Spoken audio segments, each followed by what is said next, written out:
I don't need no wine and dine. I want something high class. Like spending my nights at home, romancing the podcast. Take a deeper dive into these movies that are trash. Meet what's in a bookstore, and then we'll smash. Roll call. Todd. Paige. The other guy. Oh yeah, Mikey.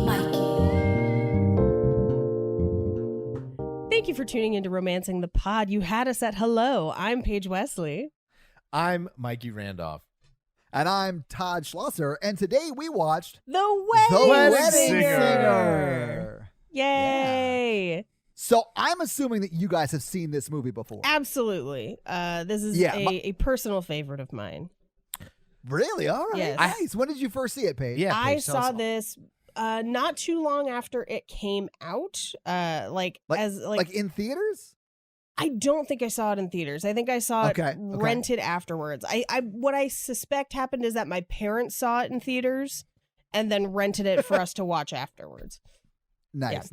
Mm-hmm. Mikey, did you see this in theaters? I don't think I saw it in theaters, but I saw it soon after. I must have rented it. I haven't seen it in a few years, and it was one of those movies. Paige and I talked about this before we watched it, and I was like, I really liked Wedding Singer like 10, 15, 20 years ago. I really hope it's aged okay. You know, like, I hope it's not one of those movies you watch and you're like, man, this is just not flying now. This is not great. I think it largely holds up. I do have some notes as an adult watching it, but I would say largely it holds up to the test of time. Yeah, this came out when we were all kids, right? It came out in 98. Mm-hmm. So I saw it. I don't think I saw it in the theaters. I'm pretty sure I probably watched it in my friend's basement because that's where I was at this time in my life all the time. Mm-hmm. But I remember really loving it and just watching it so much and quoting it so much with my friends. But I probably haven't seen it in 15 years. So watching it today, right before this, was like a treat. I really enjoyed it. I will say that when I was young and stupid, it was like my least favorite Adam Sandler movie because I was like, Billy Madison, Happy Gilmore, those things are hilarious. Wedding Singer's okay. No, Shampoo is better. I mean, same, Mikey, same. And now, as an adult, Happy Gilmore is hilarious. well, yeah, I know. But as an adult, I think Wedding Singer is my favorite Adam Sandler movie. It is my favorite Adam okay. Sandler movie by far. I think that's fair. Yeah. I've This is grown. Stone cold my favorite. The one thing I kind of noticed, and we'll get into it in more detail, obviously, the one thing that kind of bugged me about it is that Drew Barrymore has no discernible character traits other than being nice. Like, we don't learn anything else about her. She's just nice and a waitress, and that makes her perfect somehow. Yeah. Yeah. I mean, and she's dating an asshole. Like other than that, Yeah. well, that's like her.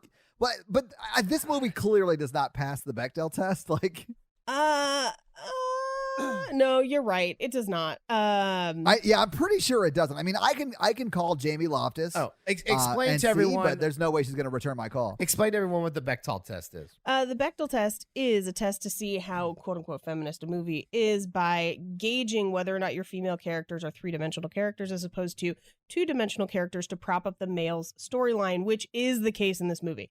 But and it's pretty much like if two female characters talk together about something that's not a man. That is not about the man. Yeah. Yes.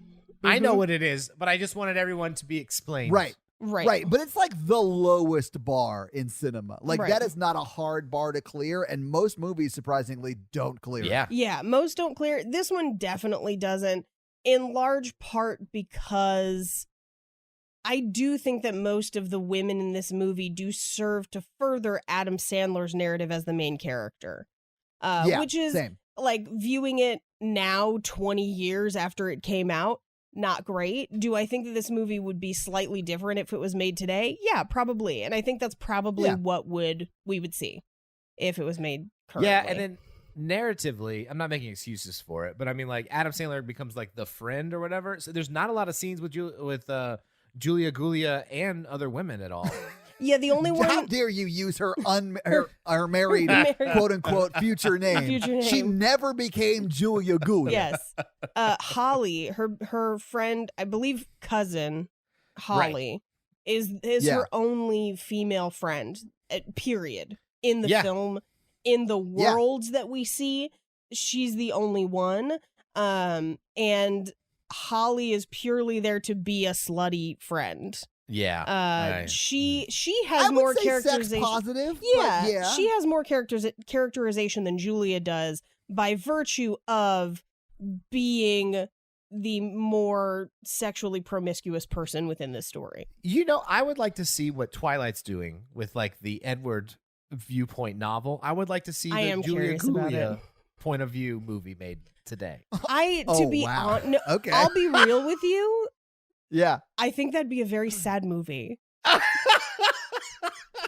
It would be. Like, her fiance is cheating on her constantly. She is Yeah. being She has to move gaslit. home to become a waitress. Yes. Yeah, like, absolutely. Like, I think that it would be very sad. And honestly, I think the more fun spin-off of this would be to see Steve Buscemi's character go from being a drunk brother of some guy who's getting married to how did he become the wedding singer at the end? It is not explained, and I'm okay with it.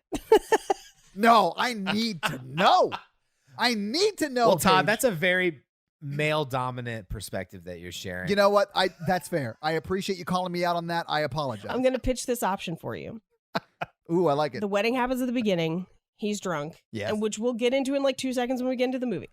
In between Right. then, Calm down, guys. In between then and his scene at the end of the movie, Reservoir Dogs occurs.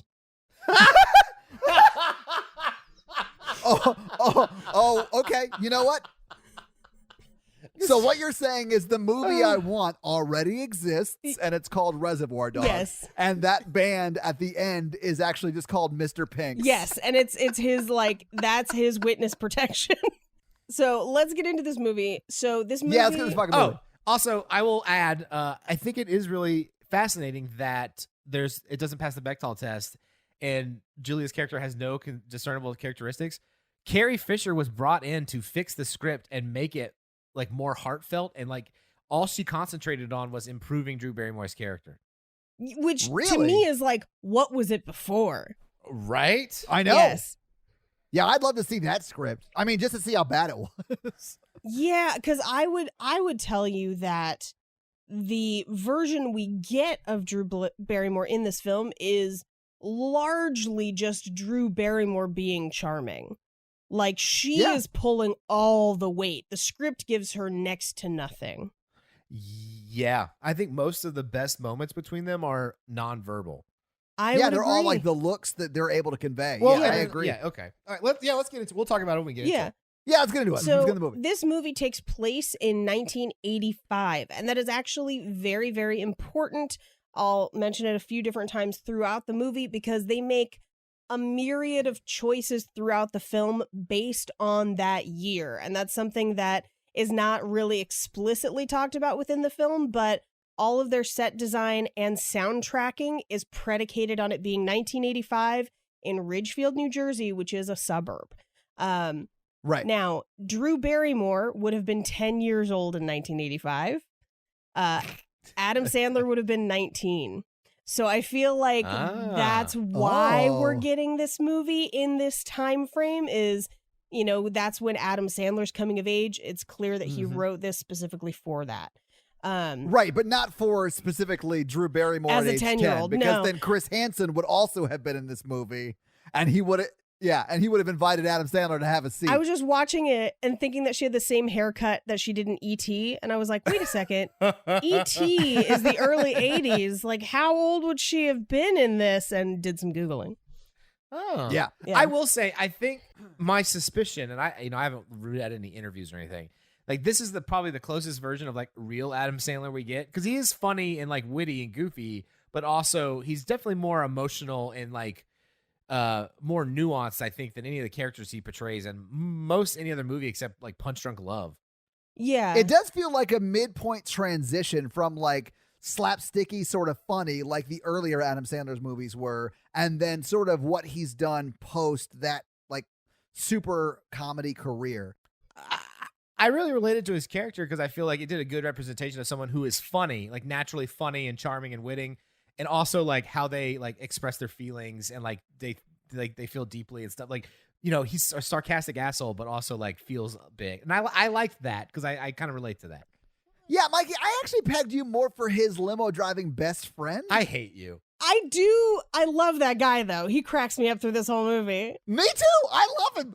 I love him so much. I've had moments like that where you're turning like, it's not that fun.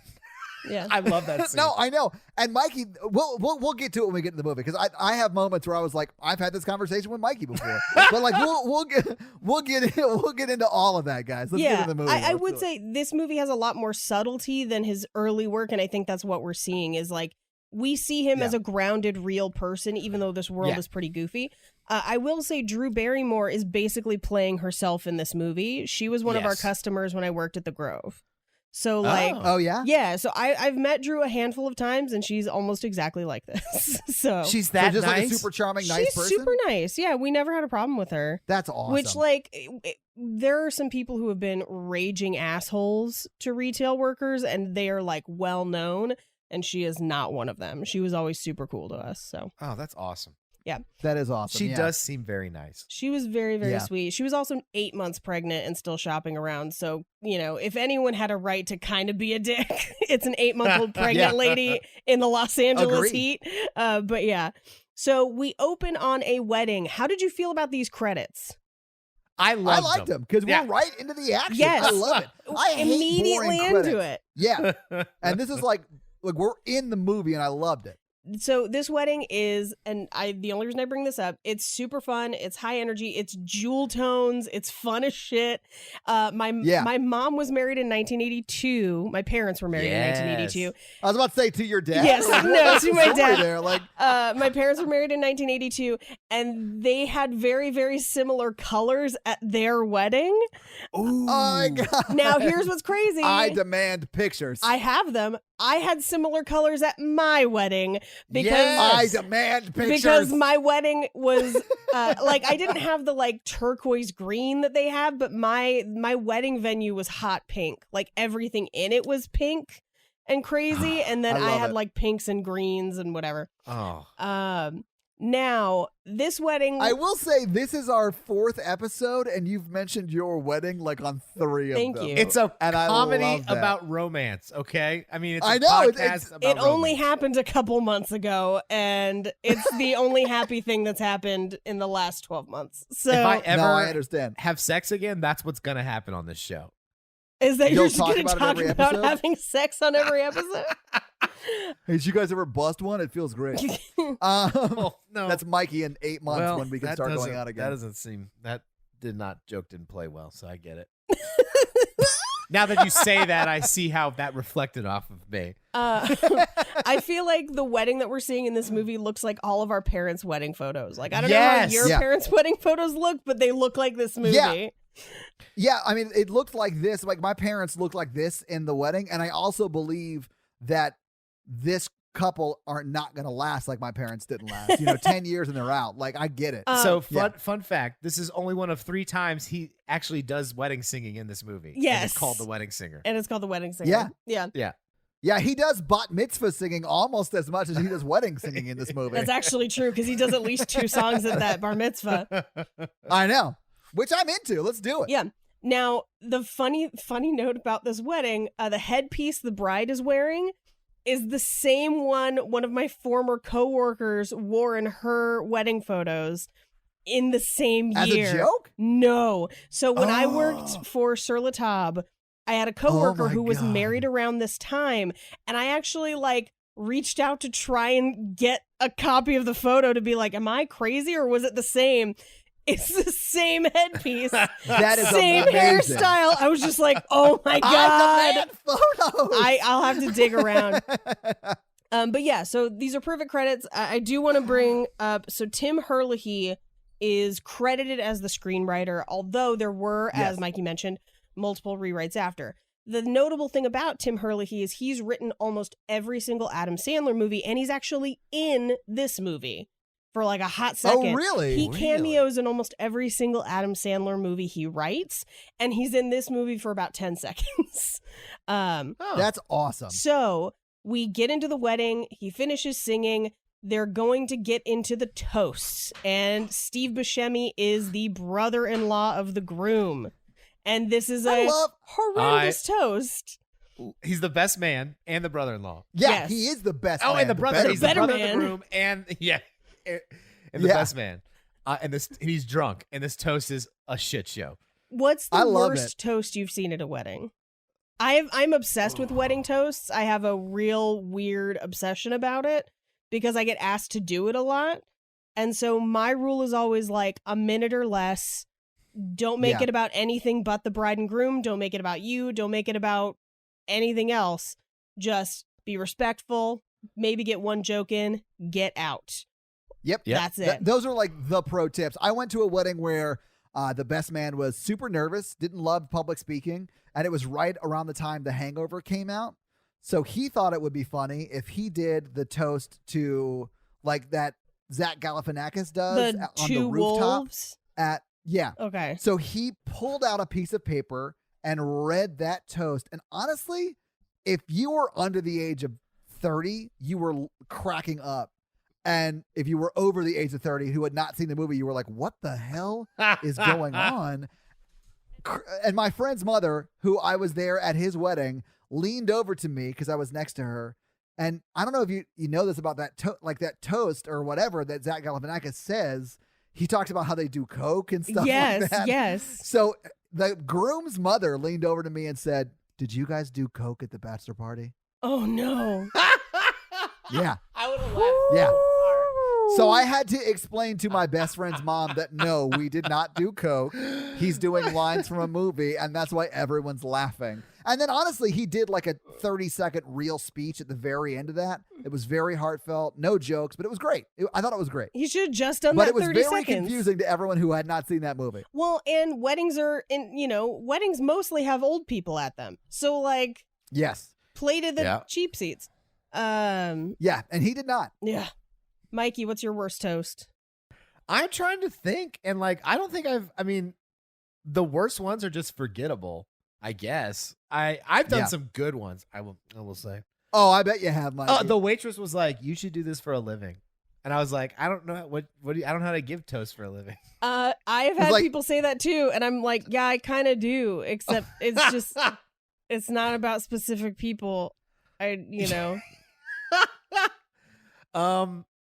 Excuse me, are you familiar with stand-up? Yeah, I will that's say- what I will it say is. that that's why there's they always- asked me Yeah. to do this. Welcome to the conversation. Yeah, absolutely. I've seen a couple of like maid of honor toasts go like real weird. Oh Like, yeah. Oh man, I the feel maid like of honor is a dicey one because if she's drinking even a little Yes. bit too much, Yes. it's not going to be a great speech. Tears, random shopping stories, yes, talks it's about just like- craft night.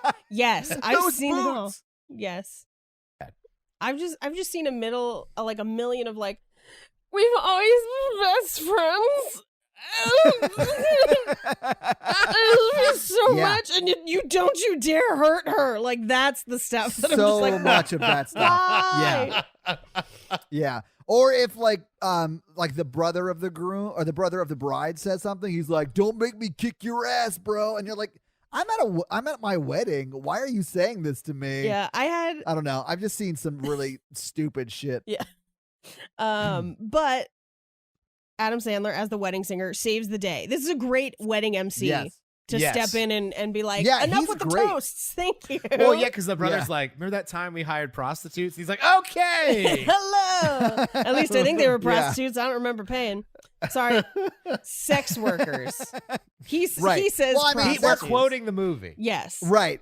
Mikey knows the correct term. Yes, but yes, yes. yeah. That's Uh, what he said. So he Yeah. puts George up to sing basically for the slow dance. What does this movie have against Boy George? I Like- don't know, like but they- because I love Ugh. Culture Club personally. right? So is this Do person you really want to hurt me? is this character supposed to be actually Boy Maybe George? No. It is someone who is very Boy George-esque, though. Very like on the line on the gender spectrum. If it was today, may even choose those pronouns. Here's my first note about the music in this movie, because this song is featured 3 different times in this film. twice Yes, it is. right now because they do it 2 times in a row. That was my favorite because like George only knows one song to sing. Yes. Well, I will say that George is the unsung genius of the band. That guy, girl, however he wants to be called, I'll say girl because they transitioned later in life. That girl can play keys, trombone, Yes. clarinet, and can sing. There is nothing that girl can't do. That's I my will say- favorite is because later he does later George literally does switch between 4 different instruments in one song. He is Yeah. the whole band. That's amazing. That's like musical genius level. Yes. That's a brass instrument, a woodwind, a keyboard instrument. Like, what are you doing? Yes. Oh So- my god, I love the scene. Okay, well, yeah, we'll get to it when he sings it twice. Yeah. But I have to talk about it because it cracked me up so much. So he starts singing Do You Really Want to Hurt Me by Culture Club. Now, Yeah. the reason I bring this up and the reason I think the music in this movie is so important, almost every single song in this movie is 3 to 4 years older than when the movie is set. And Really? Yes. And a lot of them Interesting. are songs that were controversial at the time that they came out. So they would have been notable. But I think the reason for that is we're in the suburbs. So 1985 in the suburbs is the equivalent of like 1982 or 1983 in the city, They get things a little later in the Yeah. suburbs. which is in the why when they go out to the club with Glenn, the music gets a little bit newer. Yeah. And they actually Oh. have some, set pieces that are a little bit different. But Do You Really Want to Hurt Me by Culture Club came out in 1982. So this would have been like new enough. It'd be like playing Happy by Pharrell at a wedding. It's a few years Yeah. old. Everyone's going to get on the dance floor though. So this is them Yeah, absolutely. keeping current with music that's a couple years old. Which I thought was really interesting, but they do it throughout the entire movie, which I think is really fun. So the next scene, we kind of meet Julia really for the first time. I mean, because Adam Yeah. Sandler goes to talk to his best friend, the limo driver, Yeah, he's a limo driver. right. Yeah. and he's like, "Why are you inside?" He's like, "That waitress over there. Yep. Mm-hmm. I'm gonna give Yeah, it to she's her. new. I'm gonna Yeah. give it to She her. can get it, She Mikey. can get it. I'm I- gonna give it to her. I know how to use Yeah. it, and I'm gonna use it on her. And Mikey, you wonder why I thought this guy was sort of you. Except I say that stuff as a joke. Do you? Is it? Yeah. Is it a joke? Well, I don't say it All about a right. specific person because that's rude. Excuse me, madame, but you could get it. Would you perhaps like me to give it to you? Is your muffin buttered? Would you like us to assign someone to butter your muffin? She was a waitress. I mean, those are questions that she might need to ask. Would But, you I like mean- a side of ranch dressing? You can make I that like- sexy. Sandler's character I have a problem meeting guy friends. And I'll tell you one of the big reasons I have a problem having close guy friends is I was raised pretty much by my mom, and I work mostly with women, and most of my good friends are female. And I have a real problem with making guy friends because how they talk about women when women aren't around. Yeah. And I can see that. And I like Adam Sandler's character because he never degrades a woman when she's off screen. He does Once with Glenn. as a trap. As a And trap. Yeah. He does it for a reason. but that's a different reason. Yes. I agree completely, and I Uh-huh. give him a pass on that because he's trying to test the water. He's like, fiance's, I think this guy's a douchebag.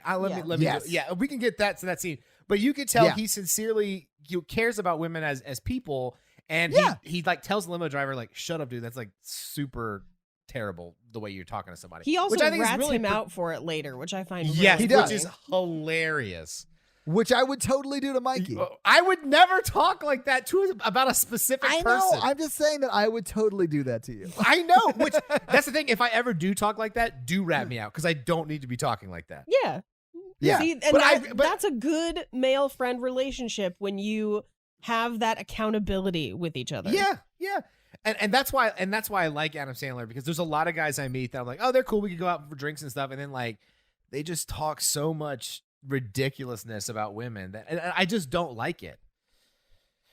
That's Anyway, understandable. I'm getting off my soapbox, but I thought it was one of the really good ways this movie endears you to Adam Sandler's character. Yes, I agree. I think it was a very deliberate and purposeful choice, and I think it's a good move that they made in the screenplay to make that kind of a feature of his character. And it starts like the first scene all the way through the movie. Yeah, it is consistent. Now, the very next scene is where we kind of meet Holly. So Julia and Holly go to the kitchen where, first of all, they're playing Der Kommissar, which did come out in about 1982, 1983.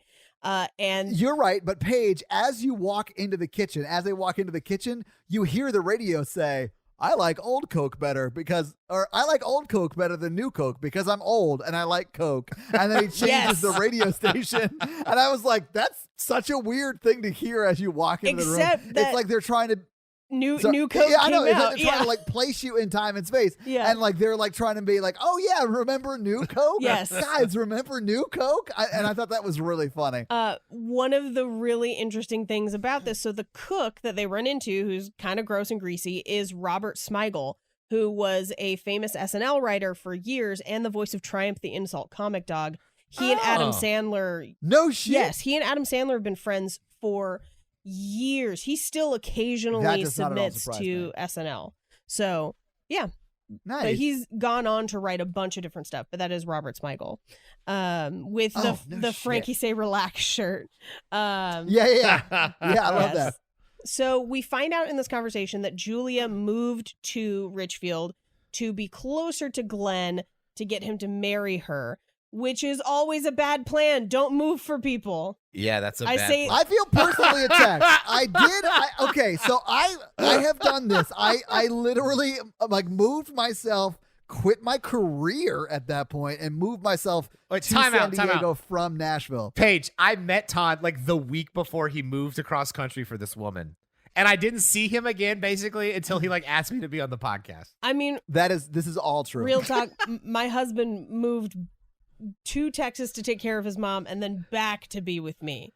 So I'm on the receiving end of this one. well, okay. And then every woman at that party hated Todd's girlfriend, and they're like, that's not going to work out. You saw the way that she was correcting our pumpkin carving skills. And I was like, I guess I did see that, I guess. There's no wrong way to carve a pumpkin. There's not. So I move out there and it worked out great.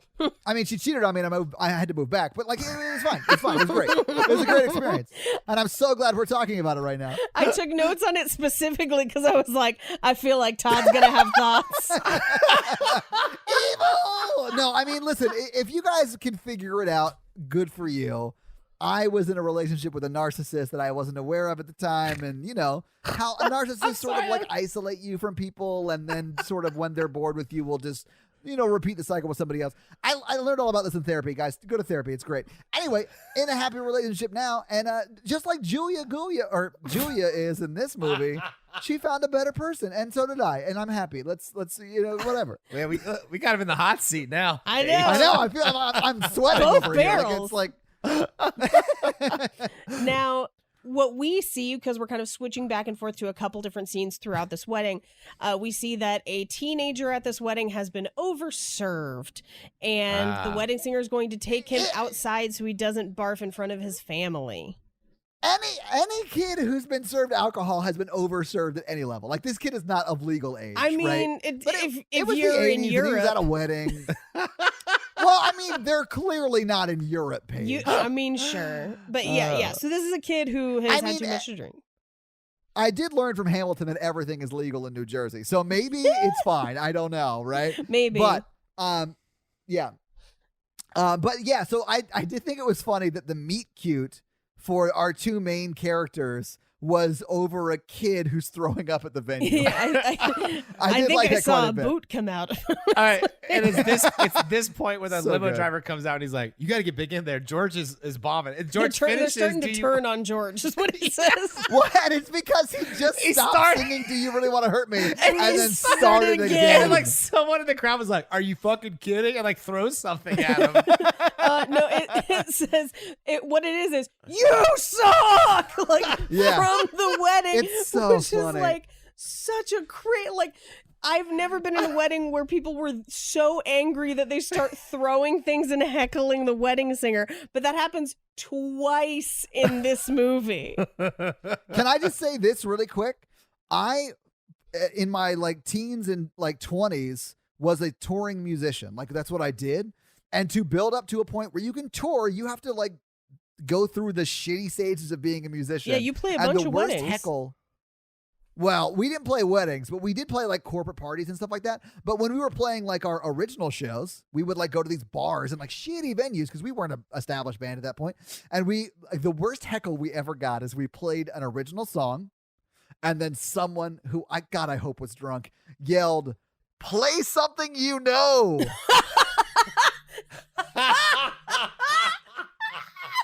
and our lead singer Chris was like, well, that was an original, so I guess we should play something you know. And he goes, "Yeah." Oh man. So we played a cover and then we cried. Play That's something so- you man. know. It's so good. That's great. That's Oh, yeah. That's a good heckle. I- Just the the- harshness of that burn I have felt for years. the worst. Yeah, it was rough. The worst heckle I ever got was so I was in the original. Oh, because you get heckled on stage too. Yeah. More frequently it. now not as much now. When you get famous for being mean to people, it doesn't happen to you as often. That's true. I Gotta thank have, TikTok for that. Yeah, I have made people cry. But when I was a very new comic, I was in the original room at the Comedy Store doing potluck, and there was a guy there dressed as Batman, and the lights were kind of weird, so I could kind of see portions of the audience, but not all of it, which is almost always the case. So I could see that he was dressed as Batman, and from the back of the room, he yelled, "Built for comfort!"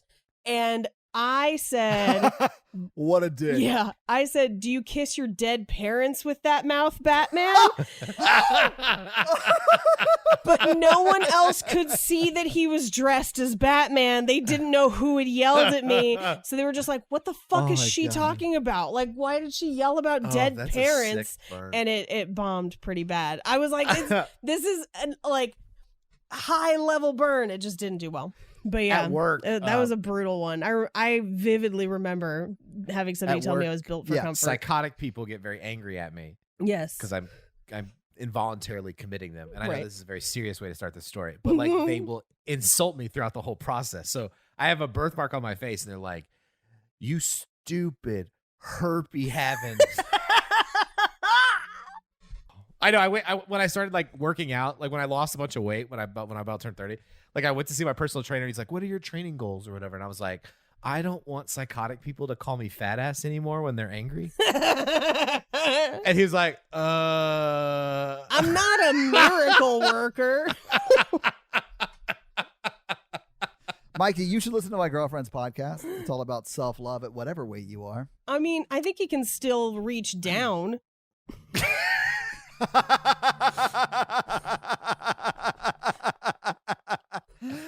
Oh, this podcast has turned. Anyway, Oh, turned just okay. like they turned on George. So Good transition. thank you. Yeah, I like it. We cut to the next day where the wedding singer, Robbie, is giving singing lessons to, I just have her listed as rapping granny, but an old woman. I love her. Yes. Yes. She is amazing. Singing Her name's Rosie. in the Rosie, movie. that's yeah. what it is. And this is how he like makes money, because this bothered me. We find out later in the movie that he only makes $60 a gig. Yeah. That's an issue for me. Yeah. I don't know if you adjusted that for inflation, so did. I'm not trying to usurp a fun fact. Okay, so I'll leave that alone for now. We'll talk about that later. But that is not enough money. So he No. is supplementing his Well, he's supplementing his income by giving lessons, even though he gets paid in meatballs. yeah. I guess. Well, I'll cover the meatballs in just a second because I did some meatball research. But this song that they're There's no way that did not end up on Pornhub. But yeah, it did not. But so the song that they're singing is from The Music Man, I believe. Yeah. Correct me if I'm wrong. Yeah. Yes. And she wants to sing it for like her anniversary, right? It's Her 50th anniversary to her husband, who we actually see. Yeah, we see him later. It's very, very sweet. One of the things that I love about this movie is it celebrates long relationships, like standing the test of time with someone, and a relationship that is not superficial, but has taken work and sacrifice. And the goal in this movie, at least it's presented that way, is for the long haul. And I do love that, where we see them at 50 years, his whole, her whole ethos is that she wants to find someone to grow old with. His whole song is, I want to grow old with you. It's that focus on, I want to find someone that I will be with long term. I want to make it work together with. Yeah, very sweet. Yeah, I love it. Yeah. Mm-hmm. She also tries to give him sex advice.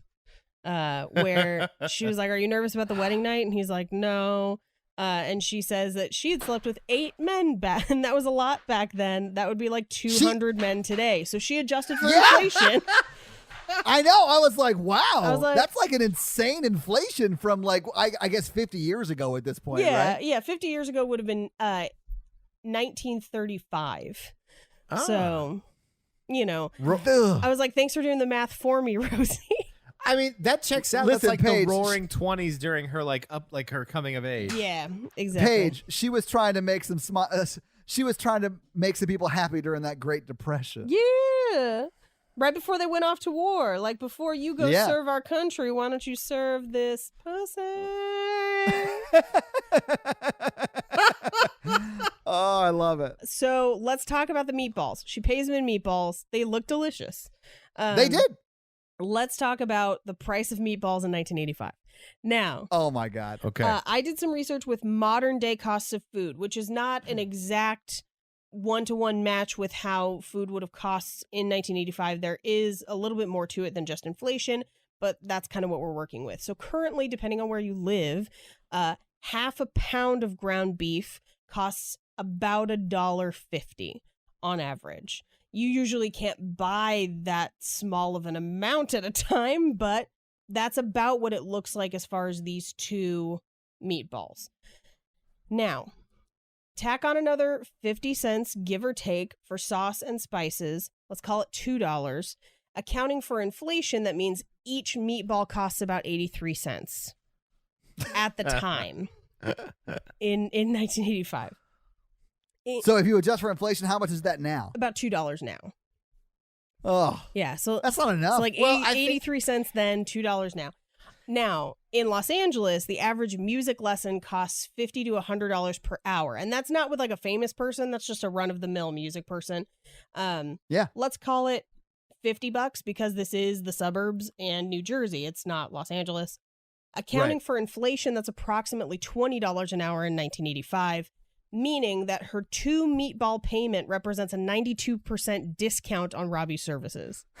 I did feel like he was doing this for her as a favor. I figured that he would be doing it meatballs or not. He was allowing her to give him meatballs more for her than for him. Yeah. Well, and she squishes the meatballs into his hands to the point in which they are no longer edible. My favorite is when she just comes back and is like, I don't have any clean Tupperware. Put out your hands.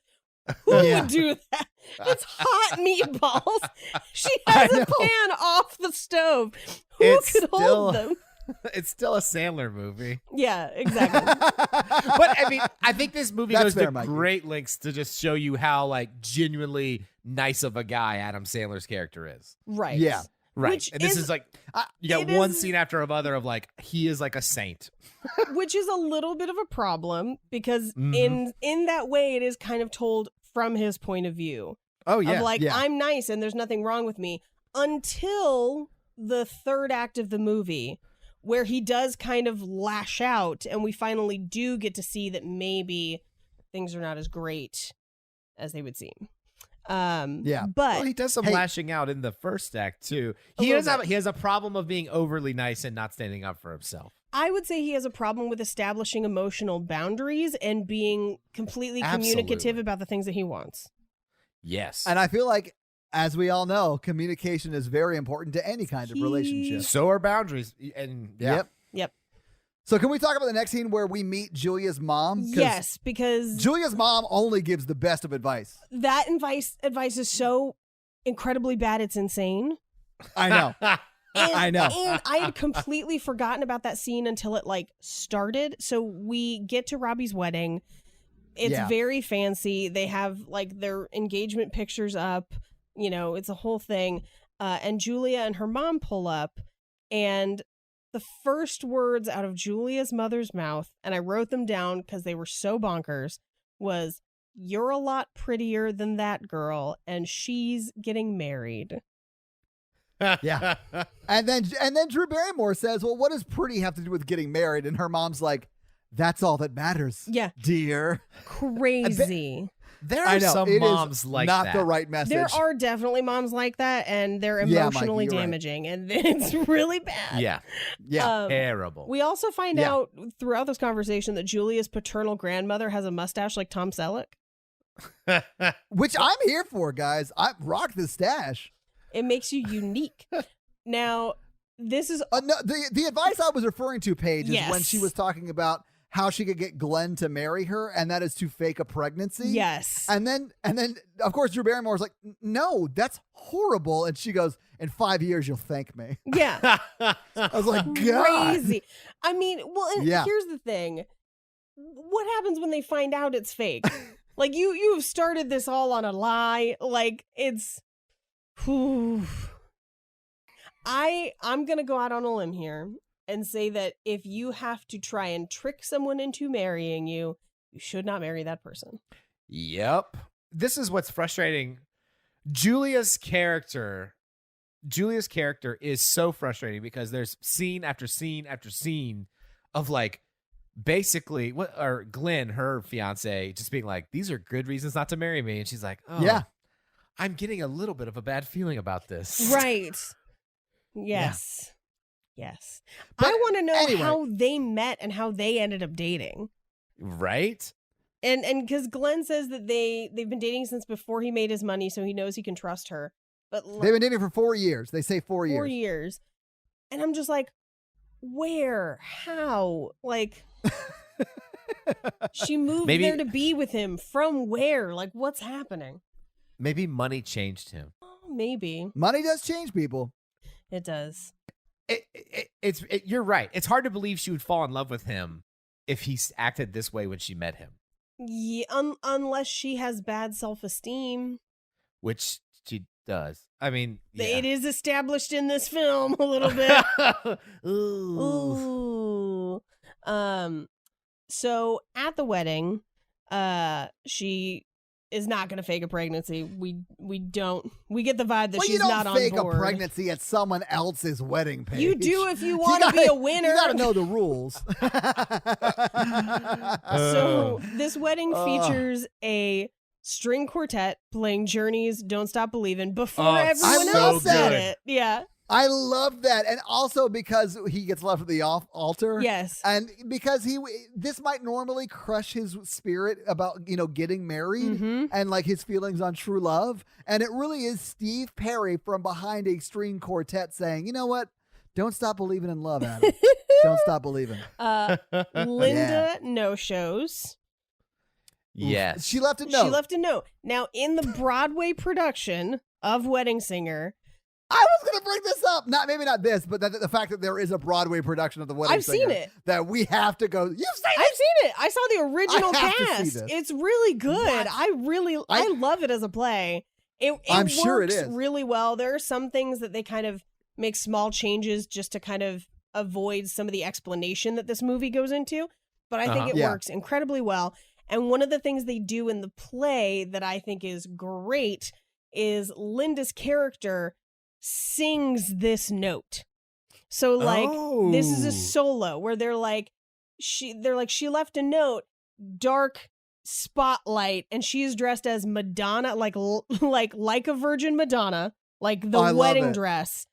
There's a fan on her, and she basically, as Madonna, sings the note that she left him.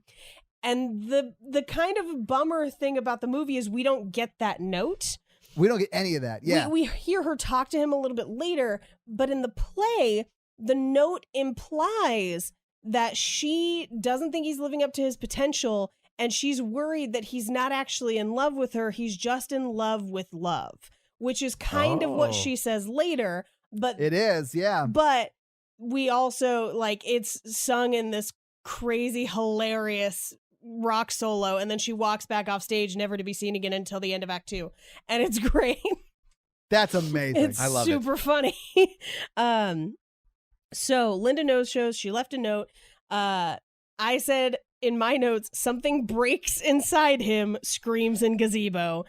Oh man, I love that though, because I remember seeing this for the first time, and I was like, "Damn, he's taking it real well for someone who got left at the altar." And then he starts to walk towards the gazebo, and then he loses his shit. I was like, "That makes there more it sense is. to me." That's Yeah. the Yeah, accurate. there you Yep. go. Mhm. Yeah, And then every one of his friends and family and Julia was like, "Oh, he's like a hopeless romantic. Like this is not going to go This well is for him." bad. He's wanted to Yeah. get married since the 3rd grade. Which is a real I haven't since his parents died. So he's wanted to get married since he was an orphan. yeah. That makes sense. It does explain that. All the while Billy Idol playing in the background. Yeah. But really all we learned there is that he is literally just a trust fund away from being Batman. Yes. Yeah. Sorry. No, Well, it's doesn't he true. live in his sister's basement? He lives in his Well, sister's yeah, he does basement. live in his sister's basement. This yeah. is something that the play does change, where in the play, Rosie is his grandmother and he lives in her basement. I like that. So there's a little bit more of a connection.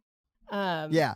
So I mean, I could easily see Rosie being the grandmother. yeah, when I saw the play, I was like, that makes perfect sense. Like, that's Yeah. actually, they should do that in the movie. That's an easier transition. But I think the reason they don't is to have the kids around, because this is also yeah. the scene after where everyone's talking about how sad he's going to be. White Wedding is playing on the television, and the children are running around in a Freddy Krueger mask. Yes. Those masks they weren't made until 1985. So that would have been like a new mask. Because the movie was released in 1984. That's such a cool little detail. Yeah. Like, that's awesome. Which we've done on our horror version podcast, There guys. you Check go. it out. Now, at this point, the adults are like, she's kind of a bitch. And this is another case of Adam Sandler defending her, even though she's done something bad to him. Right. He Yeah, well, and says- he even says, like, don't say that because we're going to get back together and then things are going to be weird between us because you said Right. that. Right. Which I've had that conversation with some friends of mine, before I moved out to San Diego. We were on again, off again, and then I would be like, "Don't. I mean, we're probably gonna get back." And so yeah, and then they were right. I shouldn't have gone, and that was a mistake. But whatever. Like I get it. We all learn, but like, yeah, I've had that conversation before. Then one of the children hands him a photo. It's one of their engagement photos where they have essentially drawn devil horns and piercings and eye patches over Linda's face. They've made her a Satan pirate. A for Satan some reason. pirate. Yeah. And he just is one of my favorite scenes in the movie. He just goes, "Thank you, Freddy Krueger." Well, I mean, And that's one of those lines that I quoted with my friends for like months after watching this movie. Yeah, just thank you, I Freddy mean, Krueger. I don't think he's processed. I mean, it's like because it's like that night, like it's like the wedding night. Yes, yeah. And it's like he's just at home, like just he's in shock, and he's like, "Don't talk bad about her."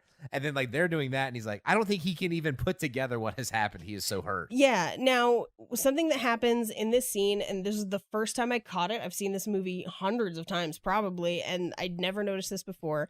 He takes the bride figurine off the top of the cake, Yeah. and he's sitting there looking at it, and it looks like Drew Barrymore.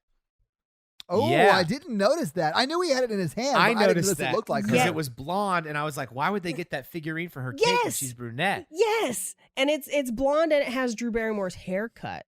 Oh, Yeah. It's future wife shadowing. There you Cake top go. shadowing. Cake top shadowing. Ooh, I like it, Mikey. Yeah. So Linda shows up, basically says why she didn't get married. And he basically says, "This is something you should have communicated to me before the wedding." Well, yeah, she's like, yeah, you should have told me this information would have been Useful useful yesterday. Well, I mean, like she says some like pretty heavy stuff. Like, I think I'm in love with who you were 6 years ago. Yeah. Yeah. I don't want to be in love with a wedding singer. I don't even want to live here. Yeah. And like he's like, this is a really great town. I want to raise a family here. And like, these Yeah. are like goals they should be on the same page about if you're going to get married. This is why Yes. you go to premarital counseling. And this is Everyone also should why do communication this. is super important. Yes. These are things you should definitely hammer out before the day of your wedding gets here. yeah. Oh, yeah. I mean, Natalie and I aren't even engaged. We've been together 2 years. We've talked about whether we want to get married, want to have kids, want to, like, you know, like we've had all of these conversations and had those conversations like in date 4. You know, like we. Yeah, I that's like, you know, you have to get that out of the way pretty quickly. Like, Well, it's just like and they don't they're- want Yeah. kids and you They're want kids. And it's like not conversations gonna that work. you should continue to have Yeah. because Yeah, life 'cause that kind of stuff circumstances could change, right? Yes. Right. Absolutely. Yeah. So it's as they're having this very difficult conversation that one of the children runs out and just says, "Hey, Linda, you're a bitch." I love that Adam Sandler will have kids cuss in his movies. My favorite. I love This that is so much. So funny. And not to belittle Tourette's, but he's like, we think you may have Tourette's. We have to get him checked out. He's just doing that to cover. I know. But yeah, so- I mean, yeah. it it's was a so bad funny. cover. But like, It is. yeah. Yeah. 'Cause it's clear it wasn't a Tourette's type moment. No. Well, I mean, she should have had that conversation and not left him at the office. They should have just canceled the wedding. Yes. Yeah. Yeah. Yeah. Mhm. What she did was very Absolutely. bad. Yeah. Mm-hmm. Yeah. Now, the very next scene, we cut to Julia, Drew Barrymore's character, listening to a Walkman, which were fairly new for the time. Glenn surprises her with flowers, and his barely there mustache is really gross. But this is where he basically gives her tickets for a Vegas wedding, which Yeah. I don't want to disparage anyone from having a Vegas wedding. We considered it ourselves. Weddings be expensive. If that's what you want to do it up. Have a hilariously fun Vegas wedding. I had a friend who got married in Vegas by the Grim Reaper. Do it. Do whatever you're going to do. But like, he's doing it dismissively. This is not him planning yeah. a Oh, wedding. yeah. This is him being like, well, at least I'll get to go to Vegas. Yeah, Oh, it's yeah, like a 'cause he's- checkbox thing. He's like, listen, we've been together 4 years. She puts up with me. She's earned, I guess, getting married Which to an is- asshole. It shouldn't be earned. It should be, this is a thing we've decided to do together as a couple after mutual decisions and conversations and collective goals. Yeah. We've grown And we're further excited together. about it. And Yeah, we're we excited did- about it. Yeah. We've decided to make a legal commitment to this relationship. Yes. Right. Yeah. Okay. I could never get married in Vegas. I just have never been that level. I just don't drink. So Oh, I yeah. just can't see myself doing it. Well, making and that then kind of he's decision. even like, I don't want like a wedding, so I'm just doing this for you. So this would be like the quickest way to do it. Like this is, Yeah. and this Yeah. is the tone of voice he's talking, like very dismissive. This is the first time we really meet him too. It really Oh, just yeah. sets him up as this Dick. huge dude. Yeah. Yeah, like a horrible guy. Yeah. And he's Not dressed that like, you're a horrible guy if you and your wife decide to get married in Vegas. Like if it's a decision No. you guys come to together. Yeah. but he's just very Yeah. dismissive and like, she doesn't deserve me, but like, And whatever. he ends up really having to she has to push to have, what she calls a big wedding, but is, I would say, probably an average size wedding. Yeah. And he kind of reluctantly agrees. yes. And he's like, I'll do it for you since you want it. Yeah. Like if this is a big present that I'll do this for I'm you. so Yeah. good to you, Julia, yeah. Oof. that I'll give you a wedding that, your friends and family members can come to. Yeah. Now, He's a bad dude. Like he's a bad yeah, dude. he's a bad dude. He makes some good points about eloping, and if you choose to do it, good on you. But he's not doing it for the right reasons. He's a bad dude. Right. Right. So the next scene we get to is Robbie's friend, the limo driver, comes to his house where we find out that Robbie hasn't left the basement in days. And his friend is basically trying to get him to work a wedding that night just to get him laid. Yeah. Worst idea ever. Yes. Horrible It's plan. a horrible idea. But I've been in those situations where you just got to help your bro out because that they need you to wingman them, and you just like go out with them. Yeah, but And you shouldn't do that as a like. I get it. There's like, let's go out and blow off steam, and consensual stuff is great, but don't do it for work. Yeah. And definitely don't do it at a wedding. Right. And also don't do it when you're like emotionally not great. Yes. yeah, I do feel Um, like this does not go quite as the limo driver best friend had hoped. Well, yeah. what I find hilarious, because we get to the wedding and he's singing and it is clearly emotionally distraught. It is not good. But like the way he conveys it is so good though. Yeah. Yeah. He is emotionally broken while he's singing these songs. Well, and it's and I'm here for it. Like I love it. It's Holiday by Madonna, but my favorite is he changes the lyrics as he's singing it. So he's like, holiday, celebrate. And then the second one he's like, if we took a holiday, I'd live in my sister's basement. So great. Oh man. But the best part is during that song, they cut to the friend who convinced him to go there, standing next to Julia, or it was I think it might be Holly, either Holly or Julia. I think it's Holly. Yeah, Holly. And she says, why would he even think about coming back? And the friend's like, I don't know. And I'm like, you just talked him into going. Now, that is something I would do. That is a Mikey move. Mikey, like- this is you. No. I think you're a combination of both Adam Sandler and The Best Friend. Now, But I definitely would have been like, this was a bad idea. And I would have been like, I don't know why he would have come out tonight. This was a terrible idea. Absolutely. at this point, the song ends, and he's trying to be the good MC we've seen him be in the beginning. And we know he's capable of. Yeah, we know he's capable of it, and it's not going great. And the father of the bride heckles him. Yeah. And he says what I believe to be the thesis statement of every stand-up comic. I have a microphone, so you will listen to everything I have to say. Yes. And you say that as a stand-up yeah, comic. I have And someone who is currently talking into a microphone. I have said this to someone. I have Oh, I love physically it. said these words to a drunk person in a bar, and then they were escorted out. It was great. You got to love that MC power, Gotta man. love it. Now, Yeah. I will Get him out. Get him out. fine. You're ruining the show for the other patrons. No one else is here. You're still ruining it. Yeah. We missed a golden opportunity to name our podcast The Mutants at Table 9. Yes. Okay. So I'll say this. This movie does a little bit of like fat and ugly A shaming. lot Yes. of it, yes. And I don't know how I feel about that. I don't feel like it plays super well. But No, that's I also feel like the definitely- people in on it are like the people at Table 9 are sort of in on the joke, which makes it a weird. But either way, like there was some fat and just ugly people shaming in this movie. Hardcore. I do like that he fat shames the guy, but then they cut back to the guy and he's like, he's right. Yeah, he's right. Yeah, I do want more cake. Yeah, he's right. Which, as someone who has been fat shamed many a time, best way to handle it. If somebody's a dick to you, just be like, yeah, I love cake. It's delicious. Fuck you. Like, you know, whatever. Right. But fun fact about the Mutants at Table 9, one of them is Brian Posehn. Really? Yes, uncredited. Because Who is that? He is a famous stand-up comedian and television writer. You've definitely, if we pulled up a picture, you'd be like, that guy. He was on the Sarah Silverman show. He is a hey, it's that guy. Yes. And he is seated at Table 9 with the Mutants. And I was trying to see if there was anyone else at that table. He was the only one that I caught.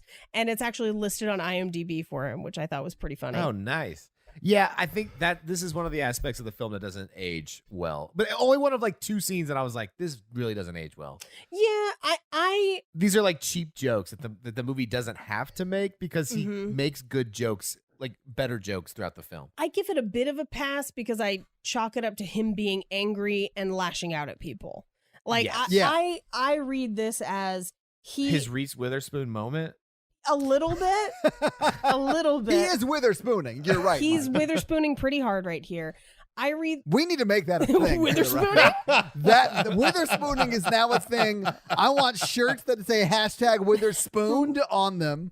Right? I just need all of his this. I'm drunk in my Alabama hometown bar angry. Yeah. Yeah. And I've outed my best friend. Well, and I think it's a little bit different in this case because I feel like part of the reason witherspooning is so bad in Sweet Home Alabama is just because she is coming from an elevated position within the scene.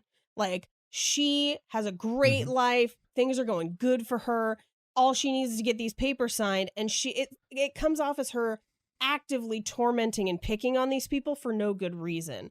Whereas, Well, and she actively puts someone's life in danger Yes. by doing that. Okay, Yeah. we've done that. We've had this conversation. but when Adam Sandler is doing it in this movie, I see it as someone who is hurting so badly, the only thing that they can think of is to hurt other people so that he doesn't have to see them happy.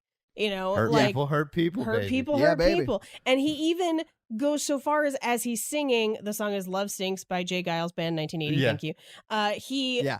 ad-libs a portion of the song where he's like, love's gonna make you cry, and then he just leans over the bride's table and just says, I hate you. And then like keeps I going. love that part so much. Yeah. Love it. That's one of my favorites.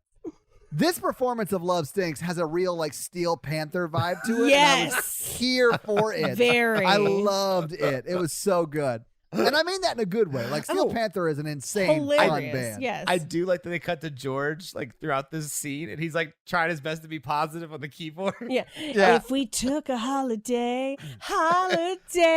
Yes. Yeah. He's killing it. I love George. Like George is probably my favorite member of the band by far. Which, by the way, George has no lines. I don't know if you guys realize. Oh, I did George, not realize. George sings. All of his lines are lyrics to Yes! the Culture Club song, Do You Really Want to Those Hurt are the Me? only noises George makes with his mouth. He sings Culture Club 3 different times in this film, and those are the only words he gets to speak. It is wild. It's so good. I love it. Now, But when you're a musical prodigy, you know, you get by. yeah, of course. The next scene we cut to is he's back at home, clearly not going to sing weddings anymore, and his sister and Oh, wait. We should say that the father does get up and beat the shit out of yes, him. yes. Yeah. And then we see him later in the dumpster, and then Drew Barrymore comes out and just like they have the "Are you okay?" moment or whatever. you Yes. know? No, And- this is where she asks him. He promises to sing at her wedding.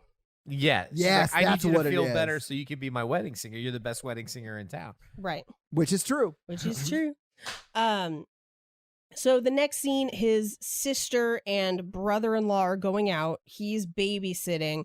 Now, it's a little unclear as to what they're going out to, because they ask him about the engagement party, but then he shows up at that engagement party later, which means who is watching the children.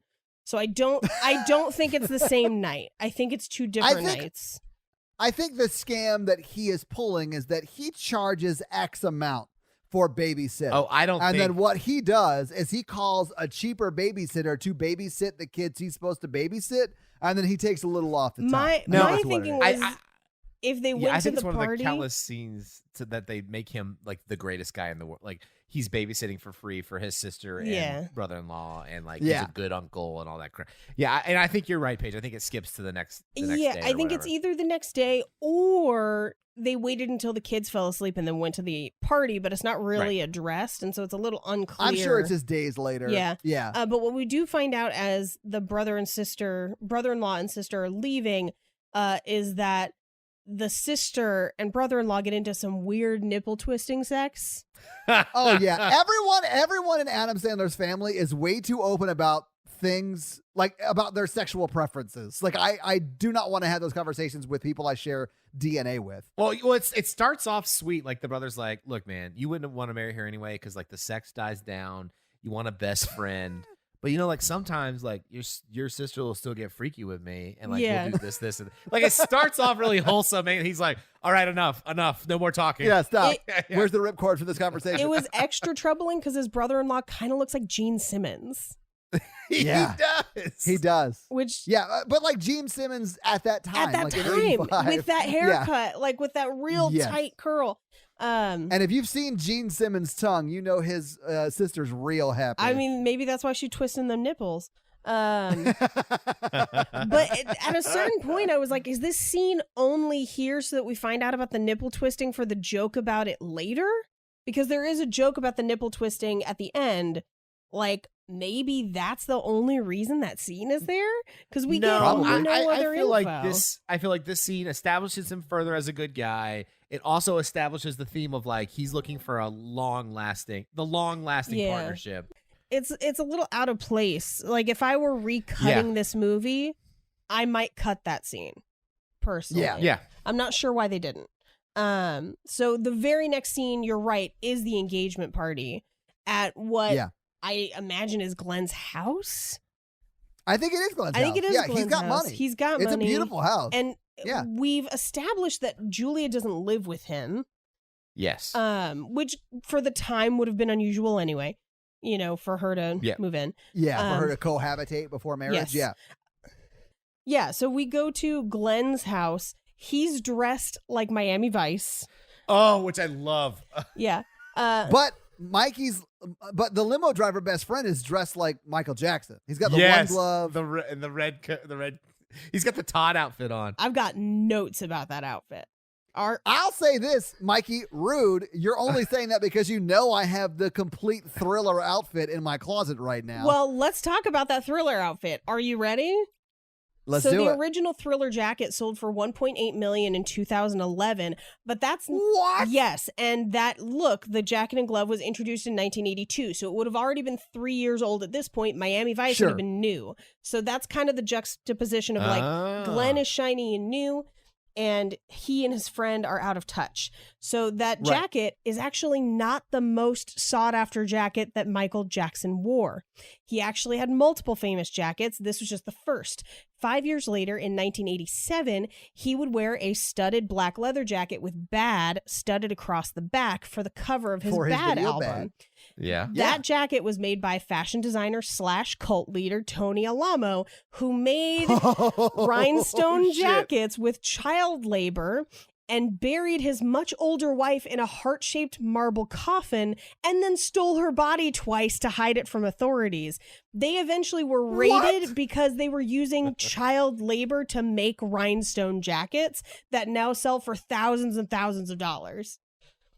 That is insane. And we just glossed over so much information. Oh my God. And I believe the Bad jacket is currently in a museum. But it's one of those items that whenever there are rumors of it going up for auction, it has like an added price tag because it's a Tony Alamo jacket. Oh man. My gosh. That's amazing. Yeah. That is amazing. Isn't that wild? Have you guys done that on the Cult podcast? We did. And God. we That's eBayed awesome. to see if there were jackets in our size, and there are still occasionally sometimes, because they made a whole line of jackets and then they also made them for famous people. So the ones that famous people had, those are really sought after and super expensive. But for a couple $100, you could find one of their just like JCPenney level ones on eBay.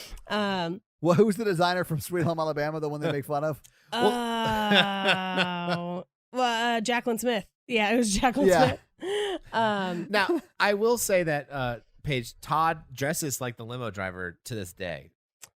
I don't know at all what you're talking about. To what are you referring, Michael? Wow. Whoa, the full name? Okay. I think he's talking about the fact that you own the full Thriller outfit. Yeah. He wears it to record the podcast sometimes. Like when we recorded in person, he would wear his like cool leather jackets at the outside. I've seen this jacket. I never wore the Thriller jacket, but I do have many colorful leather jackets.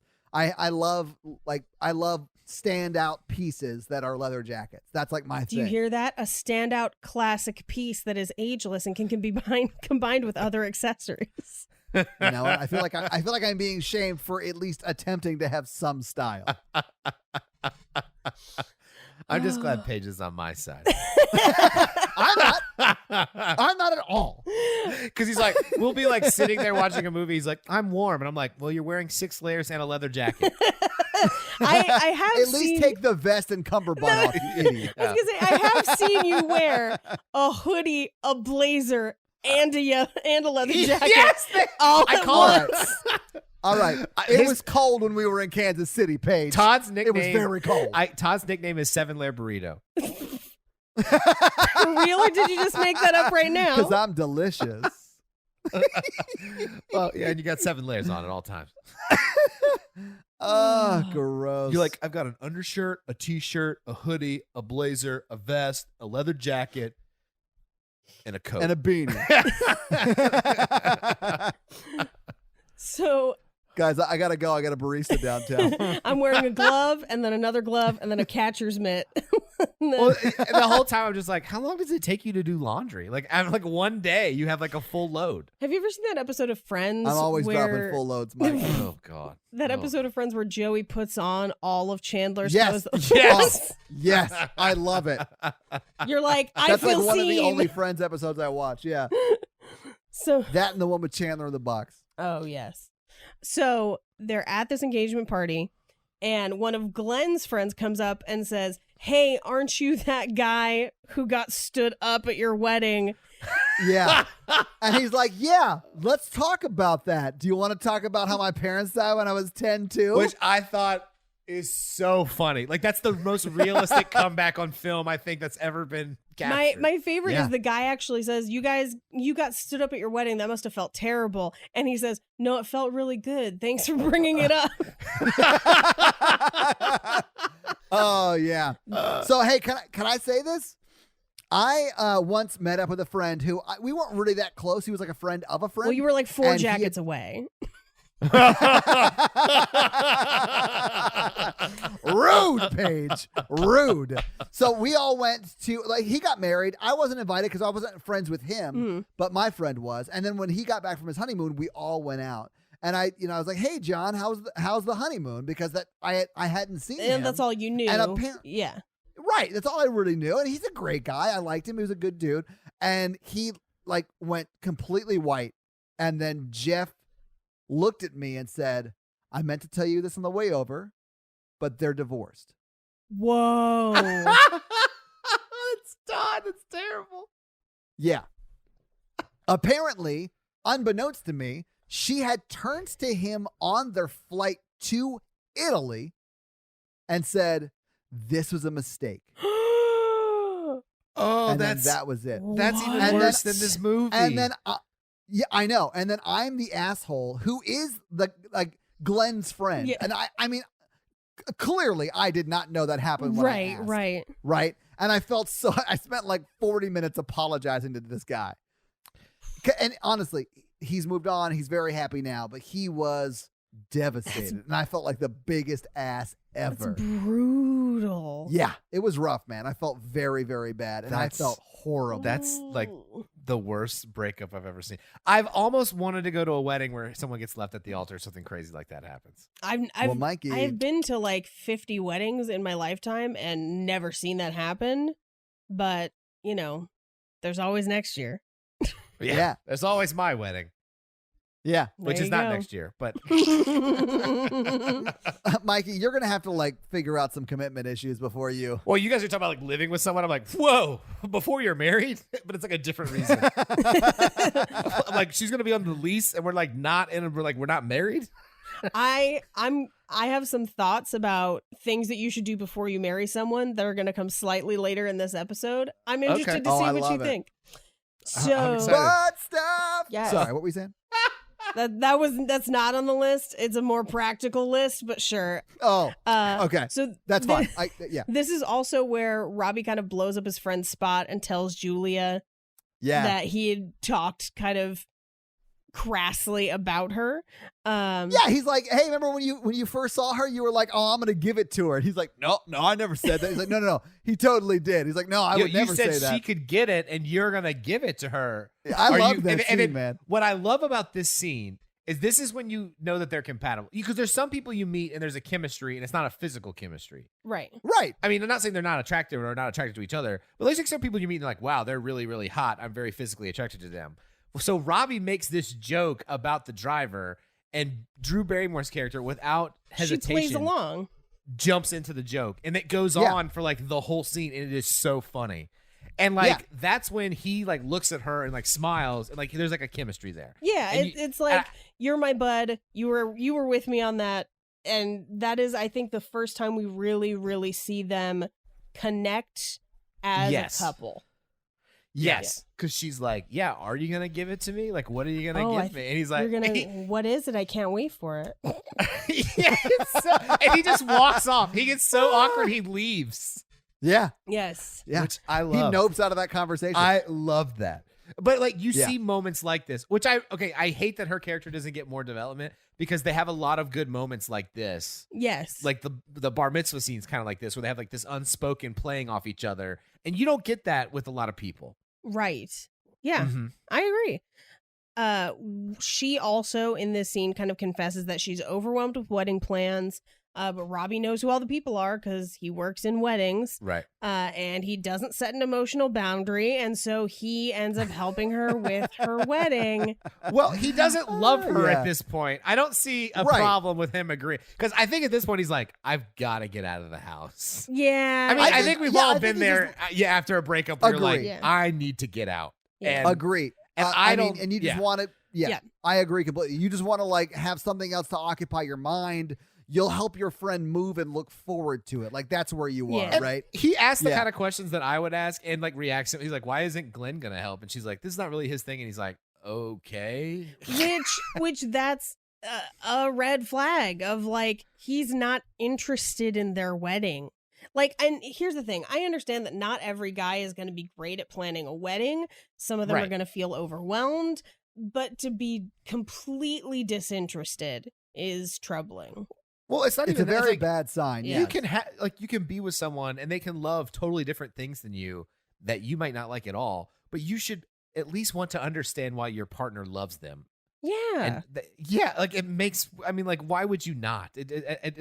But like, you could tell that he's like, I'm with Todd. I agree. I think this started off innocently. Like, oh, we just had a really fun time at this party. We're joking around. Yeah. I need to get out of the house. This is the first time I felt okay. Yeah, I'll get out and like help you plan your wedding. I just need to leave the house. Yeah, and she's new to the area, and Yeah. you're like really plugged into the whole wedding scene in this town. You can be very, very helpful. I think that's what he's doing. Yeah. I don't think he's like, but I can get a side of this. And I don't think it's that at all. Part of me even thinks she's asking him partly just to get him out of the house because she knows how upset he is. Yeah, Because maybe. it establishes her as like a dichotomy of him. Like they're both just like genuinely really nice, and they don't have a lot of aspirations or goals or dreams, except they want to like get married and settle down, and they're just genuinely really nice people. And like that's basically the personality types of Adam Sandler and Drew Barrymore's character. Yeah. I can see that. Yeah. So the next scene is the bar mitzvah at the, I would say, hall, like event hall where they work. It's like the one venue. Yeah. Yeah, like it's the one place in town where you hold these things. And I loved this. And this is where we've already talked about this, but this is where we see George play every instrument and just kill Yeah, it. and absolutely. I love it. But before he does that, I know what you're going to he say. plays Culture Club one more time. I know. Yeah. he knows one song as the lead singer. Everything else, he's auxiliary and he's crushing it. Yes. But yeah, I thought that was awesome. Uh, And all the kids are like, what? Why are you doing this song? Give me Yeah. time. Yeah, it's just the most random song for kids.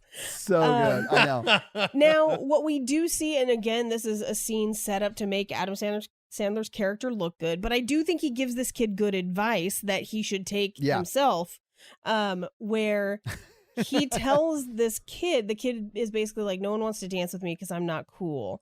And I want to dance with her, but she won't dance with me. And what he says to the kid is, don't dance with someone who doesn't want to dance with you. Basically, this like, hey, you're cool. Find the person who gets it. You know? Yeah. But what I love about this scene is that off camera, he gets with Drew Barrymore and he's like, this kid's having a down day. Let's cheer this kid up. And they set up this whole I think they do it on camera. He kind of like winks at They do. her. It's almost like they Okay, yeah, yeah. telepathically. We're they gonna have fix that it. connection. Some Yes. people just They work do. well And I together. think this sets up Drew Barrymore as also being a very, very nice, compassionate Yes. person. Yeah. Sort of showing that they're evenly yoked, if that makes sense. Yeah. They're Yes. like they're very compatible, Yes. right? This is where that very sweet love song comes in, where George plays 4 different instruments. Yeah. But I think one of the best things about this scene is we're really seeing that like this is where Robbie shines, is because this is effectively something he would have done as a wedding singer, and he's doing it at this bar mitzvah. And so he's missing his calling by not doing weddings. Well, He's clearly I'll go beyond you know. that. I think his calling is he's happy making people happy in I like a would agree variety with of different you. ways. Yes. Which Yeah. this is why he teaches the singing lessons to the grandmother, which is why he helps the kid, which is why he babysits. Right. He's a 2 on the Enneagram. There you go. I I'm a 7. I'm a 2. I related very much to this Robbie character. I'm a 3. I'm a 2 wing 3. So that makes sense. Yeah. Mm-hmm. Well, you can only wing, the Next 2 to you. that are next Yeah. to you, Mhm. right? Yeah.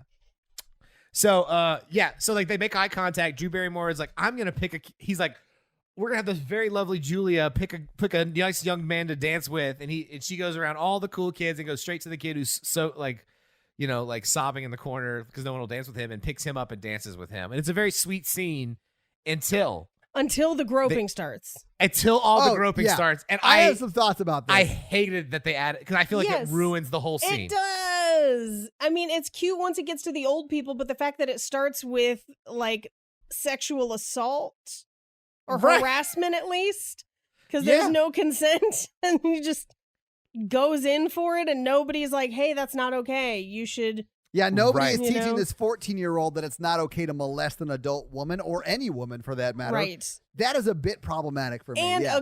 there's a grandpa in the my brain says audience, but the wedding attendees that sees the molestation and is like high five, like as if to cement into our psyche, this is okay. Like it's And this would have been just as funny if he would have tried to grab Drew Barrymore's ass, and Robbie got on the mic and was like, "Hey, buddy." Hands up on the hands waist. where I can see him. Yeah. Right. Which would have been funny, and he would have been embarrassed. Yeah. He's like, it's okay. Leave room for And the then it Holy would have moved Spirit. on. Yeah. But instead, the whole bar mitzvah is all touching each other's butts, and I was like, wow, this was a really sweet scene that was kind of nuanced, and they just ruined it they just blew all of that on this joke. Yeah. Mm-hmm. I think that's another one of those things that is sort of the time because it was 98. Yeah. Yeah. But it does not hold up great. No. Right. Yeah. The next scene we get into is essentially kind of a compilation of scenes where Julia and Robbie are planning Julia's wedding. And they're clearly having a good time. They're like haggling with the photographer. This is where the photographer thinks that they're getting married. And they're like, no, we're brother and sister. And Drew Barrymore bites Adam Sandler. Yes. So he pulls her hair. And then like, she used to get full on bites him. Yeah. It's so funny. Like it oh man. And you can just tell they're having a great time. And their chemistry definitely comes across, and they do like a few more movies because of how good this movie does with their chemistry. Right. Yeah. But you're like, man, they're so compatible. You as the audience is like, it's right in front of you. Yeah. Well, it ends, I mean, this kind of grouping of scenes of them like testing cakes and or I guess that's kind of after, this is more the photography one. Ends with, there's like a montage. yeah. Ends with them watching John Lovitz, who is I love the this it's scene. This scene is so great. He's the other wedding singer in town. He reminds me of Richard Cheese in Lounge Against the Machine. Yes. Yes. Yes. He even looks like him. It's He does. Yeah. wild. It's so good. It's so great. And he's a total creep and super weird. And he's kind of making fun of Robbie for getting out of the business. Yes. And Yeah. he's just kind of being a dick about it. And Drew Barrymore stands up for him and is like, well, now I'm hiring a DJ. Screw you. Oh, but Paige, I don't think a DJ can move like this. Chaka Khan. Just John Lovitz oozing sexuality with an open shirt, like really the grossest thing you could picture is what we're watching. It's amazing. And I love John Lovitz for doing it. It's visual and attitude. It's the combination of both. I'm a super huge John Lovitz fan, by the way. Like, The Critic is like one of the best shows ever made. Yes.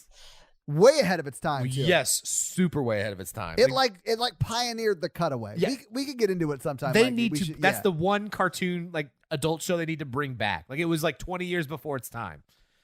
Agreed. So Sorry, that you can cut that out, but I feel very strongly. I just don't feel like John Lovitz is recognized as funny as he is. true.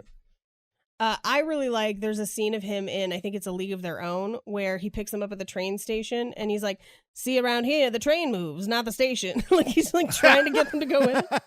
He's a total asshole. Yeah. He's so good at doing that kind of shit, though. Like, he's so solid. Acting. So. Oh, but this scene goes into, there's a guitar, and she asks him what you're really passionate about. Drew Barrymore asks him what he's really passionate. He's like, And I he's love. like, well, I like to write songs. Yeah. And she's like, well, show me a song you wrote. He's like, I have one that I wrote recently, but I wrote half of it before she left me at the altar and then half afterwards. Yeah, And, it's a bad idea. I should not play it for you. and he's like, I'm super embarrassed by it. Here's this one scene could have turned the tide for Drew Barrymore's character as far as her being a three-dimensional character, because all that needed to happen was for her to say, what are you passionate about? And he's like, oh, it's nothing. What are you passionate about? Yeah, exactly. But he doesn't. But he doesn't. Instead, he plays her this song. Which is amazing. It's so funny. And it takes it so immediately to 11 that it catches you off guard. And that's what makes it so hilarious. Yeah, because the verse part is like just like a strum and him singing words super slowly. And then the chorus is like brutal. Yeah, it's just pain. And that's just, it's just so much pain. And he's yelling at the woman who let him at the altar. And the next verse is back low again, but he's still like dealing with the pain. But basically, and then the last chorus is him like begging for you to shoot him. Like it is so funny. So insane. I love it so much. It is so good. And he's like kind of laughing as he sings it because he knows how ridiculous it is. And it cuts to her, and you can just tell she's like, I love this vulnerability. I'm falling in love with him. Well, like that's a good scene. Yeah, I did think it was a little classless of her to be like, play something you know. My favorite is the cutaway we get of John Lovitz after that's just, he's losing his mind and I'm reaping all the benefits. Yeah. Yes, it made me laugh so much. So this... But Paige, you're right. It would have taken 30 seconds for after that song to him being like, what are you passionate about? And she says it, and then like at the end of the movie, they like do it at like the post credits or whatever. Yeah. Well, and so we go right into the next scene where she bought him ice cream because he's been upset by his own song. Oh yeah, because it ends with him crying. He ends up crying. I did not even realize that. Yes. Oh my God. And That's amazing. See, Todd, it's me. You have to know it's me. I now. know, Mikey. Well, that's what I'm saying. You were like an amalgamation of both, like his best friend and Adam Sandler.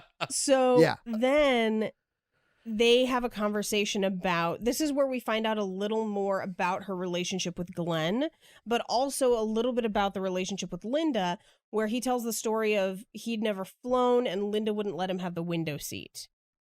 Yeah. Because they were going to the Grand Canyon, and she had been there before, and he hadn't been there before, so he wanted to sit in the passenger in the window seat, and she wouldn't let him. Yeah, this is oh my God! And then it cuts it out at the end. I just put that together. This really. So this is a weird thing in my own relationship where I have flown a lot of places to the point where I'm over it. My husband has not. And so I usually always give him the window seat because I've seen that shit. But in part for me, it's because I remember this movie and think like something that is so trivial to me might mean so much more to somebody else. And to be dismissive of it, you have no idea, you know? And this is also where we get Julia's kind of thesis statement of the movie where she wants to marry someone I can see myself growing old with. And then she follows that up with, and Glenn will be a really good looking older man. Yeah. And I was like, I think you missed the point. That's her mom talking. Yeah. And this is where we get into that second montage of them planning the wedding, where they're cake tasting, they're trying on dresses. Yeah, Paige, I have a question about this. So, and forgive me, like I've never been dress shopping for a wedding dress. I'm sure that's true, but when you did that, did you bring all your friends and have them try on the dresses? Well, so usually when you do it, you often bring at least your mom, and if you have any sisters or anything like that. Also, if you've got like a close aunt or a grandmother. Usually it's like the ladies in your family. Some people also choose to bring their bridesmaids and have them try on bridesmaids' dresses at the time. I have a funny dating story about this. How do you have a dating story about trying on wedding dresses? I just started dating this girl. I think we're like a couple of dates in. She like goes with her friend wedding dress shopping. Okay. She sends me a picture of her in a wedding dress. She looks gorgeous. I make the joke. We've only Oh no, Mikey. I know where this is going. We've only gone on 2 dates. Why are you trying to get so serious? Oh, Hilarious. Mikey. That cascades into breakup. It's amazing you didn't foresee that coming Well, already. no, Mikey's defense, you don't send a picture of yourself in a wedding dress to a guy that you've been on 2 to 3 dates with. I don't know, man. It sounded like she was looking pretty banging. She looked really. Yeah. Is hot a degrading word? I mean, she looked great. Right. Still, there is weight to that dress and that symbolism. I don't know. It is. I thought it was a weird move myself, and that's why I Yeah. kind of used to joke to let's diffuse with Yeah. humor. Well, and here's the thing. If I had gotten that text, I would have been like, I know, I'll put it on layaway. I would have made a joke back. But that's also because I understand that that's a crazy thing to send to somebody. Hey, Mike. Hey, Paige, will you do me a favor? We need to have you start punching up Mikey's texts before he I sends them love to these doing women he's that. dating. I That'd be great. my favorite thing ever is when people let me talk to other people on dating apps for them. Because I Oh, I love doing crush that it. I have gotten no joke. I had a roommate for like 2 years after I moved back from San Diego, largely because I didn't want to live alone because I was sad. And I literally ran his Bumble profile, and I would talk to these women, and I would write Post-it notes about what we had talked about, and I would give them to him before he went on the date. Part of me thinks that's terrible, but part of me, I think that's funny. See, the problem with me is I can't resist a joke. So That's me too. I will escalate things because I'll just be like, "Oh yeah," and they're like, "Don't say that," and I'm like, "Too late. It's already sent." I thought it was a funny joke when someone sent you a picture of their wedding dress 2 dates in. I think it's hilarious because it's weird, but then you have to be prepared for the response that you gave.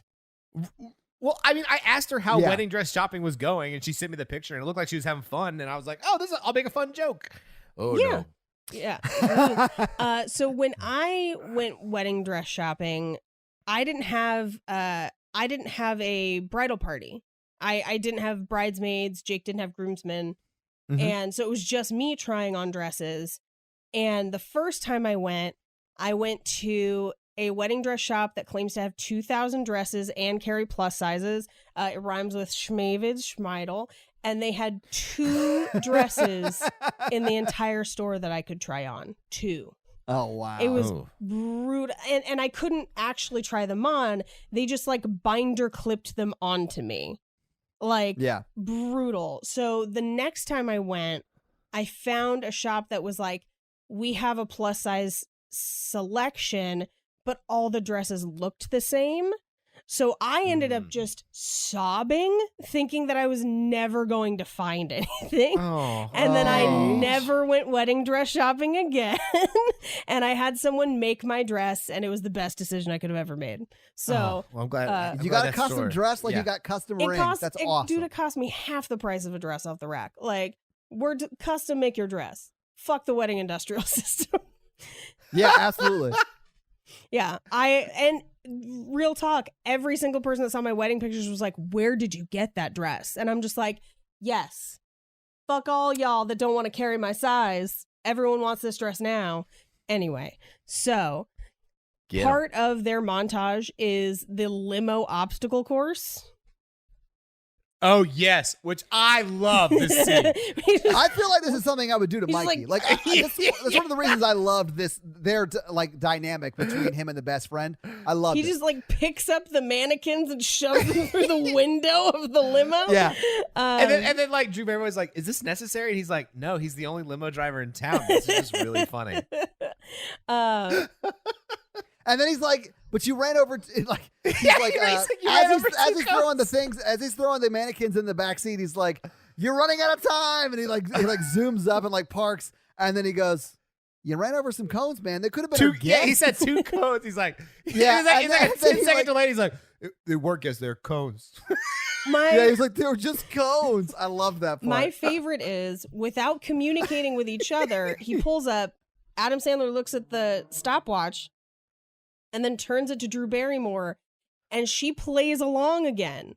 So it's again Yes. partners in crime of like, we're making pranks on people, you know, like Yep. the next scene we have is them essentially dropping her off at home. And it's scored to the song Every Day I Write the Book by Elvis Costello from 1983, which is Okay. essentially, Really? yes, which is essentially the right. story of a breakup. Yeah. Now, this is also the scene where right after he notices that her jacket is still in the car and he remembers when she took the jacket off, which is insane. Yeah. No one would ever remember that. Like, you're not Rain Man. We haven't established that in any part of this movie.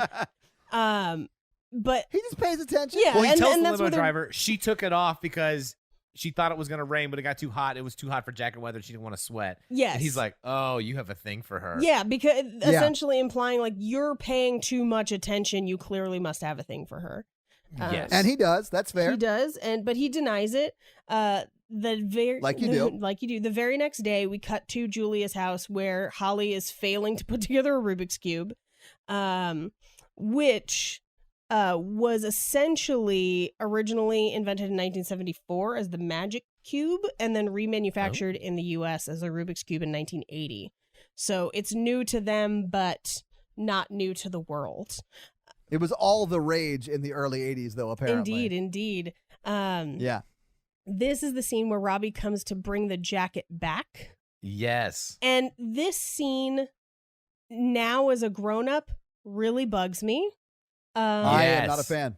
It's a scene that makes the least sense for either of their characters.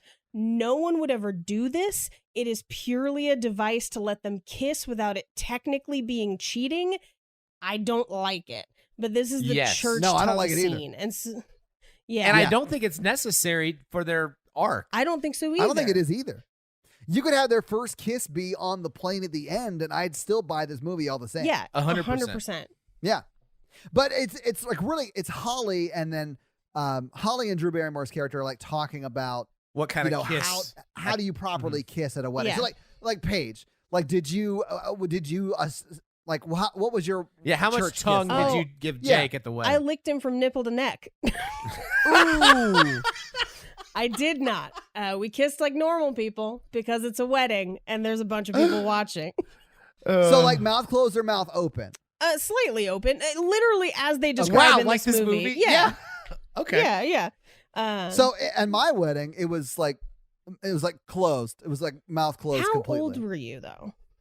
Todd was 14. 25. I was Oh. 25 when I got married. So 27 when I got divorced. hey, Hey. how you doing? Hey. I mean, So yeah, obviously I did it wrong, and that's why I didn't well, work out. I was also 31. So like, I That's feel fair, like yeah. there's a life of difference between there. So yeah, that's Yeah. fair. Yeah. That is fair. So Glenn walks in, right as that's happening, which is also kind of a screenwriting problem of like, what are the Yeah. odds that everyone arrives at the same time?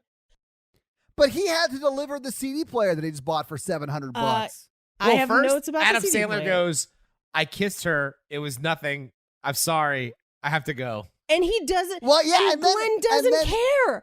That's what's so Well, crazy. But he doesn't care because he thinks he's talking about Holly. Yes. And then Yes. he goes, yeah, well, who hasn't kissed Holly? Right. Well, yeah, because Holly goes, he kissed me. Right. That's what Right. he's talking about. That's Yeah, he's that's like, how yeah. they saved the scene or whatever. Right. So I almost think, but so here's where the movie kind of plays, where like I think a different version of the script may have done this. Throughout the film, or the first half of the film, it seems like Holly strongly dislikes Glenn, which that's throughout the film. Yeah. But it Yeah. also seems like she's pushing Julia towards Robbie for like half the film. I feel like the second half of the film, yes. I feel like the first half of the film, because there are definite moments where Holly is pro Glenn, because she tries to talk her, and Well, she no. basically is like, yeah, because No, he's got I money. don't think so, because Glenn like trash talks Holly in front of her all the time, and she cuts at him It's- are you being able to make your engagement party? Because the new episode of Miami Vice is on. He's like, oh, it comes on Sunday, so yeah, I'll be there. Yeah. It's not a matter of like, is she like pro Glenn or anti Glenn? She is explaining why Drew Barrymore's character is attracted to Glenn. and it's because the money and security aspect. Well, of it. that's. But I mean, like in this scene, Yeah. I felt like she was tricking Drew Barrymore to kiss Robbie because she knew they were a good couple from the montages. The only reason I don't think that's the case is because she goes out on the date with Robbie after and actually tries to get in his pants. That's what I think. I was like, is this like a different version of the script? Because at that point, when she's like, I want to go on a date with him, I was like, where's this coming from? It seems like she wants them to get together. Yeah. Leading up to this point. Yeah, that makes sense. So about For your next rewatch, I want those thoughts. That's your yeah, homework. for sure. About the CD player. So between 1983 and 1985, approximately 900,000 CD players were sold. But they ranged in price from as low as $19.99, which was a very, very low end one, to about $1,000. Most were in the $700 to $800 range. Current price would put them around, like, it, if they were the same price today, accounting for inflation, it's at about $2,300. And that is from a Spin magazine article from 1985 called Compact Discs, The Sound of the Future. That is so insane. Yeah. So that's just one more element of like, he's got money and Yes. he's throwing it around. So then we get to their double date. This, I think we've hit a point in the movie where Drew Barrymore actively has feelings for Adam Sandler and won't admit it, but it is bothering her to see him with Holly, and that's why she's getting drunk. Absolutely. In fact, Yes. a very short scene before the double date where Holly and Drew Barrymore are talking about it, because Holly's like, ooh, he's kind of cute and he's single and I'm single. Maybe we should double date. And Drew Barrymore is like, yeah. She's sort of saying like the yes type things, but you can sense some hesitation. And she's like, listen, if you don't want me to date him, I won't. And then she's like, no, it's fine because that's what you're supposed to say when you're going to marry someone else, would have a crush on somebody. Which is And what she's she like, even said. She's good, like, oh, 'cause it's I'm going to fine. do it. Yeah. Yeah. But then Holly's like, good, because I want to date him. So that's when we jump to the date. And you're right, Paige. She is, she's like going along with it, but you can tell she's a little annoyed that she's not on a date with him. Yes. Right. Yeah. Because he's being very polite. And he was very polite to Holly throughout the montages. Yeah. Wedding stuff. Yeah. And that is juxtaposed against Glenn, who is a total trash person.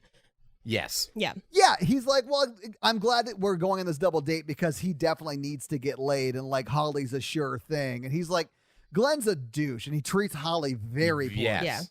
Yeah. This scene is where we essentially find out, while Julia's getting sick because she's gotten too drunk, we find out that Glenn is currently cheating on Julia and intends to continue cheating on Julia. Which I thought this was devious because it's like Adam Sandler's sitting there listening to Glenn, and it's like a spark goes. It's like the light bulb goes off of like, I think this Glenn guy may be the worst guy in the world. Let me see if I can easily set him up to expose this. Yeah. And so he's like, look at that waitress. What a hot piece of ass that is, right, Glenn? And he's like, oh yeah. And he's like, let me tell you about this.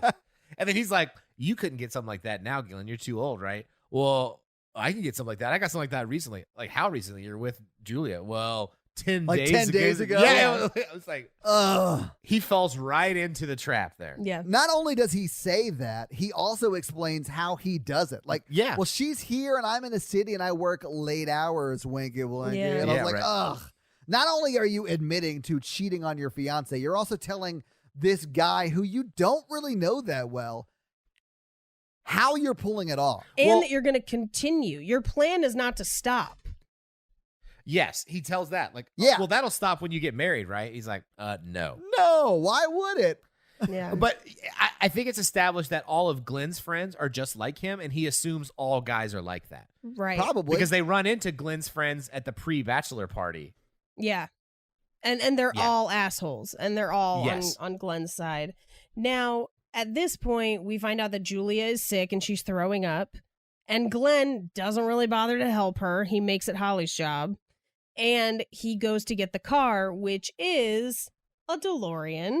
Which is, I want a DeLorean. Now, I was so happy when I saw this. this is Just because it's so 80s. it is so 80s, but did you know that they declared bankruptcy in 1982, 3 years before this movie is set? Yeah. So he would have I had did to this know. have one DeLorean for looks a while. little run down. It does look a little run down. And the reason they declared bankruptcy, if you're not aware, is because John DeLorean was videotaped agreeing to bankroll a drug trafficking scheme, but was acquitted on the basis of entrapment, but in the process lost his entire motor company, which was bought by a guy in Texas in 1995, which is why you can still buy DeLoreans that are kind of refurbished to this day.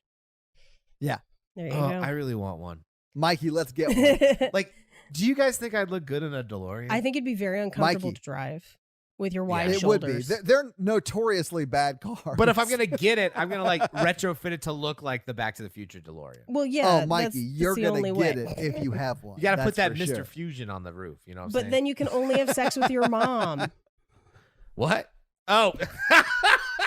Oh, more Back to the Future references. I get it now. I was like, wait, Right. what, Paige? That's not what I was expecting from you. This point in the movie is my personal relationship advice for people who are thinking of marrying someone. Never. Don't. Well, Oh, that's not sorry. true. Never marry someone that you haven't barfed in front of or had horrible diarrhea around. Oh, yeah. You really get to know somebody That's you at your when worst. you find out what's coming out of their That holes. is yeah. you at your worst, and if they're still like, I love you, then They're still like, I can handle they're this. there to stay. They are Yeah. there to stay. So that's my 2 cents to you. Never marry someone you haven't thrown up in front of. Hey, Mikey, did you feel like Holly was trying a little bit too hard on this date to let Adam Sandler's character know she was super interested in him physically? Did you notice any of that stuff? I think it's fine if you're gonna send clear signals. I don't think there's anything wrong with that. I Okay. think that, and they don't explore this enough with Holly. They don't really give her the bandwidth of character to explore it. I think what they're trying to set up is the idea that her interactions with men are first and foremost sexual, and that's just how she relates to people, and that's how she sees her worth in this world, which is terrible. It's reductive for sure, and I feel like there's a little bit, there's a different way to approach it and a little bit more grounded of a version of this that you could have given her as a character, that essentially it could go one of two ways. It could go, her self-esteem is low and this is how she boosts it because she is very upset when he turns her down. Or you could go the complete other way where she is unbridled from social mores and kind of loves herself and is just upfront with people.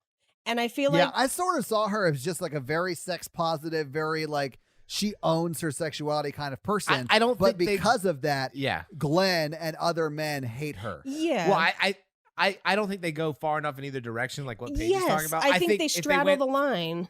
Yeah, which I think is like a 90s thing. Yeah. And then like I think if they were able to go like to a completely sex positive point, it would have been a good juxtaposition for like the kind of chemistry that Drew Barrymore and Adam Sandler's characters have, which is like their senses of humors and they're helping people. They all match up, and like that's their big attraction. Yeah, because like it has not been stuff. physical yet for them, Right. really at and all. it doesn't, and it won't be Yeah. until the end. And then like have her being like, "I'm really attracted to you. You're really attracted to me. I bet we'd have really great sex."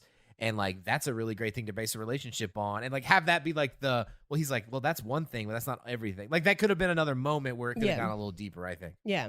But, and I think there's, timing and budget. Like I'm sure there's 50 more scenes we could add to this movie that would fix the Basically, problems this for 2020 America, but plays off of the cheap one-liners of like she's wanting to sleep with people, and then she wants to sleep with him, and then him saying no is how she finds out he has a thing for Julia. yeah.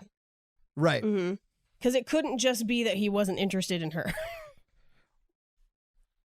Yeah. I did think that was very funny. Yeah. Yeah. Because when he turns her down, she's not like, oh, well, maybe he's just not that into me. She's like, oh, you must be in love with my best friend, which I think is a pretty big leap in logic, but she's right. Yeah. So Well, I mean, it's maybe because she he's just- asking questions about her throughout her conversation. I know. Yeah. Like she goes to Glenn's house a lot. She stays there. Yeah. Why are you asking this question when we're trying to like make out at the end of a date? Right. She tells him that Julia's marrying Glenn because he is financially stable. And yeah, for the security aspect of it. security. Yeah, And you're just a wedding singer, which is exactly what his fiance said. Yes. Yep. Oh. Yeah. So the next day, he interviews at a bank with Kevin Nealon, where he's I know. I love that. I loved it so much. where he's like, I don't have experience. I want money. I have some. I'd like more. That's where you come in.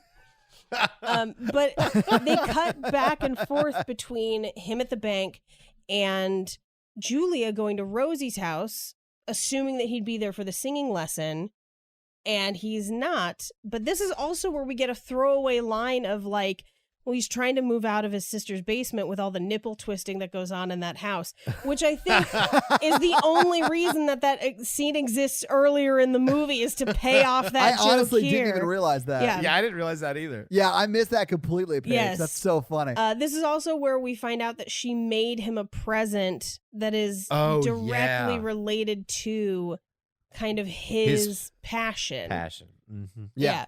And he doesn't realize it. He is kind of a dick about the quote unquote security thing, where he's like, isn't that what you want? Money.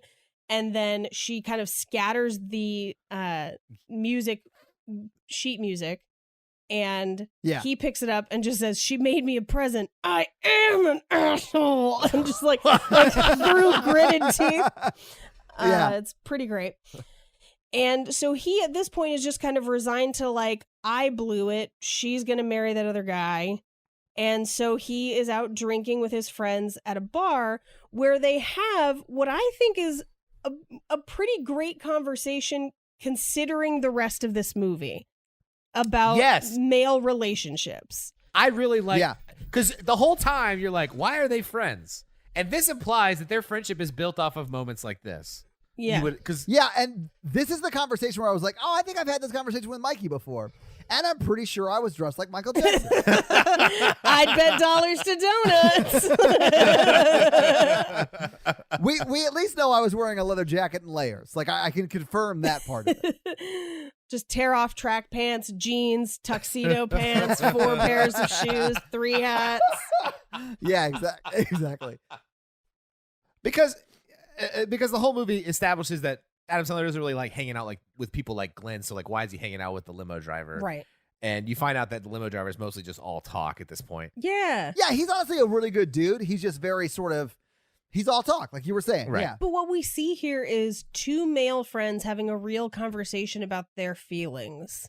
Yes. In this crazy movie, they do take time to like, hey, we have feelings, they are valid. And sometimes I present something other than my feelings, but here's how I really feel. Mm-hmm. So, fun fact, the bartender is the screenwriter. No shit. That's awesome. Yes. Now, we cut to Drew Barrymore the night before her wedding, trying her wedding dress on. He leaves the bar, ostensibly to go to her. We don't see him get there yet.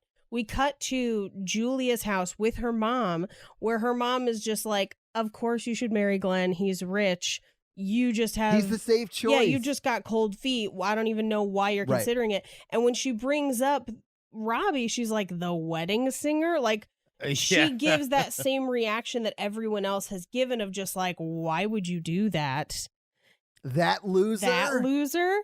And then leaves her alone, thinking that she has talked her into whatever she was trying to talk her into. And that's when Drew Barrymore starts practicing her name in the mirror. Now, this is where it's almost like it's the first time she realized that her name would be Julia Gulia. Because she like says it out loud. And that does make her start to cry. And it makes her start to cry. Which I understand. That would make me cry as well. Yeah. And then she switches it up, where she uses Robbie's name, and she's just super happy, where it feels like it fits.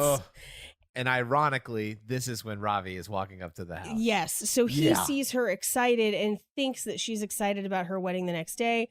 And he decides that he couldn't ruin her wedding. He couldn't hurt her that way. So he goes Which back I thought to the was bar. a sweet moment. It is a very, very sweet moment. It is. He goes back to the bar. They talk a little bit more about their feelings, but they have to go outside the bar because he brought alcohol in a bag. And Which you can't do at a bar, you right? can't They want to do. serve Oh, you in house. and this is where the limo driver's like, really, I just want to meet someone who can hold me. that was I know. yeah. And I was like, oh, that's a Mikey line for Yeah. sure.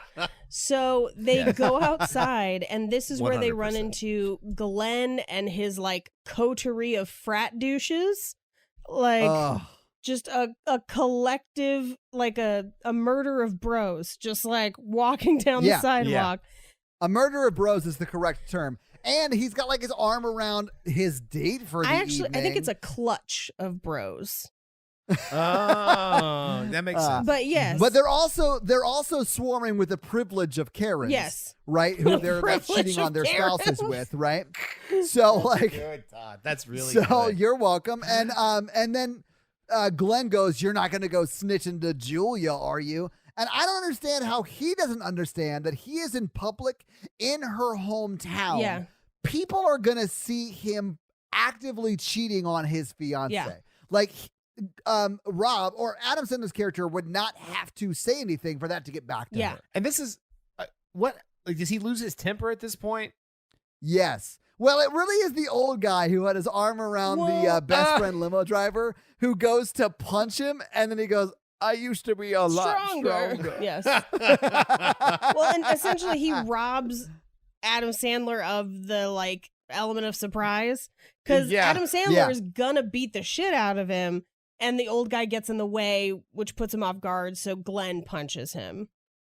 Yeah, Yeah. Not the old guy. Glenn punches Adam Sandler. And Right. he gets knocked down. Yeah. exactly. So we then Yeah. he gets home, basically passes out on his front lawn. Well, yeah, but he like runs into his ex, Well, right? this is where she picks him up off the front Yeah. lawn. Oh, Yeah. yeah. Well, they have a really quick conversation that he does not remember. And then he like passes out, and then it cuts to them sort of waking up Well, the his next morning. his conversation when he's drunk is like, "Get out of here! I don't want anything to do Yeah. with you." Yeah. Yeah. Well, in the Broadway play, this is her second song. And it's Oh, a I love whole it. song about why they should get back together. But it's essentially like Steel Panther presents why we should get back together. Oh my god, I It's love it. Great. So then the next morning, he's still passed So out. wait, she's like in the musical. It sounds like she's like the King George character. Yes. like she has two songs that crush and she's Out. out, and that's Yes. awesome. Yes. I love it. Absolutely. The next morning, he's still passed out. Julia, now realizing that she has feelings for Robbie, goes to tell him. And Yeah. Linda answers the door in nothing but a Van Halen t-shirt. Oh man. Oh, yeah. And basically is like, oh, Robbie's indisposed, bye. And Julia, picking up what Linda's putting down, is like, oh, they got back together. I'm fucked, basically. It's a sign. It's a sign. It's a I'll just sign. leave. I'll Right. just leave. Could you just tell him that I stopped by? And then Linda goes, yeah, I'll tell him, Which Jennifer, I whatever. felt all this was unnecessary. You know what I mean? Like I was like, this is a little too much. Well, this is the part that gets into the like Shakespearean farce aspect of like. yeah, you got to have your Yeah. Romeo and Juliet type-ish moment, right? Fine. Yeah, Okay, I'll yeah, go yeah. with you on this. So I did like how we'll get there. well, I loved how so she goes back in. Robbie wakes up and he's like, "What are you doing here? Get out!" And Yeah. she's like, "I could learn to be okay with you being a wedding singer." He's like, "I don't want you to learn to be okay with it. Get out and Right. take off that T-shirt before you jinx the band." And they break up. So funny. They Funniest broke- joke of the movie. Yeah, they broke up that year. They broke up in 1985. Yeah, and then they got back together with Gary Sharon from Extreme. It was a dark time for Van Halen, guys. I do love that she says, "So you're still pissed about the wedding thing." Yeah. I'm still a little hurt Okay. about you leaving me at the altar. Mhm. So did her family not pay for the wedding? I don't know. I think you're focusing on the wrong thing. I think Well, you're focusing on the wrong no, thing, no, Mikey. this is- No, but like it seemed like she had no consequences to like leaving him at the altar. Well, here's the other thing. Her mom wasn't at the wedding. Because remember, the sister says, I just got a call from her mom. She's not coming. And I was like, she left a note. Your Oh, mom yeah. isn't even at this wedding? Like, what's happening? So I have no idea. But I also think that they Ugh. had the wedding at his work because that's why Julia's working there. So I would wonder Right. how much of it was comped. Oh yeah. So it probably wasn't that That may expensive. be. Yeah. That's fair. That is fair. So Linda's out. But Julia then goes to see Glenn, who is asleep in man panties with a mirrored headboard. Yeah, it was the 80s. Come on now. Mirrored headboard. And she tells him, let's get married in Vegas. Let's go. And he's like, oh, thank God. Yes. I do love when they're walking to the car to like go to the airport to go to Vegas. He's like, so do you want to like get some gambling in before we get married? And she's like, no, I just he's want to like get trying to married. Yeah. Yeah, he's like, no, I just want to get married. Let's just do this thing. He's like, all right, whatever. So we Fine. we cut back to we're now at Frank and Rosie's anniversary. Oh, And I love she it. crushes it. Extremely sweet. It's beautiful. And Robbie, in watching them, almost realizes who he wants to grow old with, I think is what Yes. it's Uh-huh. implying. I think so, yeah. And so he decides that he can't let her go. He has to talk to her, knowing that their wedding is the next day. So this would be the day before the wedding. On his way out, he runs into Holly, who tells him that they flew to Vegas. So Yeah. now it's a mad dash to the airport where they meet ostensibly the lead singer of Flock of Singles, who is playing a gay It has agent. to be, right? Yeah. It's not the actual Wait, guy. is no, it? it's not. Oh, I mean, it might, It as, might well as be, though. well It be. looks just like, Yeah. yeah. And he manages to book the last seat on the next flight going to Vegas, and it is in first class. Yes, because the next flight's the next day. Right. Yeah. So what we see is they board, and Glenn won't give her the window seat, which to her, this is her chance to remember that Linda wouldn't give Robbie the window seat. Right. It's one more. And then he gives the excuse of, I don't want it to hit my elbow Oh, when the and drink she cart just gets goes by. wrecked by that drink cart later. You have smaller. Yeah, she does. And it's like, it looked like it really hit her. I don't know. I don't know if you've ever Yeah. had this It's happen called- to you, but it's super painful. Todd, I actually haven't. I've been lucky, I guess. Oh, that looked Because real. I got some big ass elbows. Look at this. yeah. I many Check a out my time. weenus. Many a Todd, time. that looked real, but like that's acting. Wait. What's acting? Explain it to me. It's where things that aren't real, no, but you Mikey, pretend don't. they are. Wait, okay, so do you know what John Lovitz does? That's acting. So yeah. we find out that Billy Idol is in first class. And also legit the best actor in this Billy movie. Idol's great Yes. in this movie.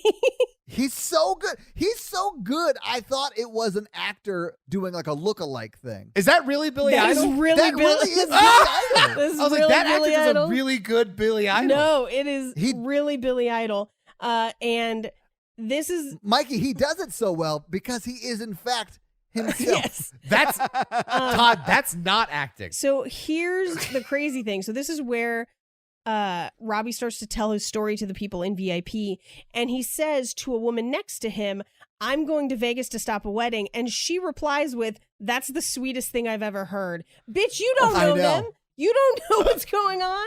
Like, I know it works for this movie, but for all you know, Robbie's the asshole, and they're just trying to Yeah. escape him from ruining their For wedding. No, all no, she knows, I- Robbie's the abusive ex-boyfriend Yes. Come who on. can't let his Come on. ex-girlfriend You go, guys. and he's going to like it could be a horrible situation. It's a long flight. Someone opens up with a statement like that. You just say like, "Oh, that's the sweetest thing I've ever heard." To invite them to tell you the dramatic story because you're bored and and you have Mikey. and you have a drink in your hand. It's called counseling. Oh, and Mikey, he does that because it cuts like back and forth between coach and first class. And the next time it cuts from coach to first class, he has all of them lined up like on like risers, and he's like telling them the story. And dude, I love how Billy Idol like breaks it down and like I Only wrote my notes, I was possessions like, matter oh, to man. him. Yeah, I was like, Billy gets it, man. Billy really gets the story. He's Billy Idol saying this from first class. Like, what a materialistic asshole. Just like, yeah. that's crazy. So one of man. the flight attendants comes into first class and says that a creepy guy called her grade A top choice meat and asked if she wanted to join the Mile High Club. And that's the same verbiage that Glenn used earlier in the movie. Yeah. And now, so we now know that they're in coach and they're on the same flight. Right. Oh, but what I like is I like the love- transitions between them is the plane flying, so you think it's like two different flights. Yes. Yeah. Yeah. Ugh. So what I love about this is a lady, I think it was the same lady who asked, I think it was the same lady who said, "Oh, that's so sweet" to Adam Sandler when he first started talking. She asks, "What's the Mile High Club?" And then Billy Idol says nothing, but says everything with that smile. That's It is true. amazing. Another great Billy Idol moment is when Adam Sandler goes, peeks in the curtain, comes back, and he's like, "This is the flight. They're on this flight." Billy Idol's like, "No." He's amazing. He's great. Isn't it? So Yeah. they hatch a plan and Yes. they allow Robbie to basically sing a song he wrote for Julia called I Want to Grow Old With You, which is one of the best songs ever. Oh, And yeah. this is where I start crying in the movie. Oh, Super sad. Same. And Glenn wakes up in the middle of the song and tries to stop it. And Billy Idol gets in his way and he says, "Get out of my way, Billy." And then a rogue Billy Idol fan just stands up and says, "No one talks to Billy Idol that way." And then Perfect. Billy does this like, Yeah. No one talks It's to me that awesome. way. Wide wedding. yeah. Yes. Fun fact, that Billy Idol fan is a professional wrestler that I have never heard of, but I read that. Oh yeah. Yeah, apparently. Well, thank you for your half fact, Mikey. Well, I'm getting there. And we then Baby steps, Mikey. we then cut to their wedding, ostensibly the next day. So what I imagine is Yeah. that they flew back and then had the wedding that they planned together. And Okay. which is basically their wedding. In my mind canon, they like stopped the wedding and dated for like a year. No, I'm pretty sure they It does not appear it that does way. not appear that way. That makes it so much weirder. This is when we Mikey, get into when you like know, you know. whether or not they're going to be together or not after. I think this is going to come into play. So this, Yeah, it is for me too, because I thought about that too. Paige. Yeah, so this is also where Steve Buscemi is the wedding singer. I loved it. And I love Steve Buscemi that's so much. the end of the movie. Now, Yes, it is. do you want me to break down some of the costs of what this wedding probably cost? Yes. Yes, I want absolutely this do. right now. Okay.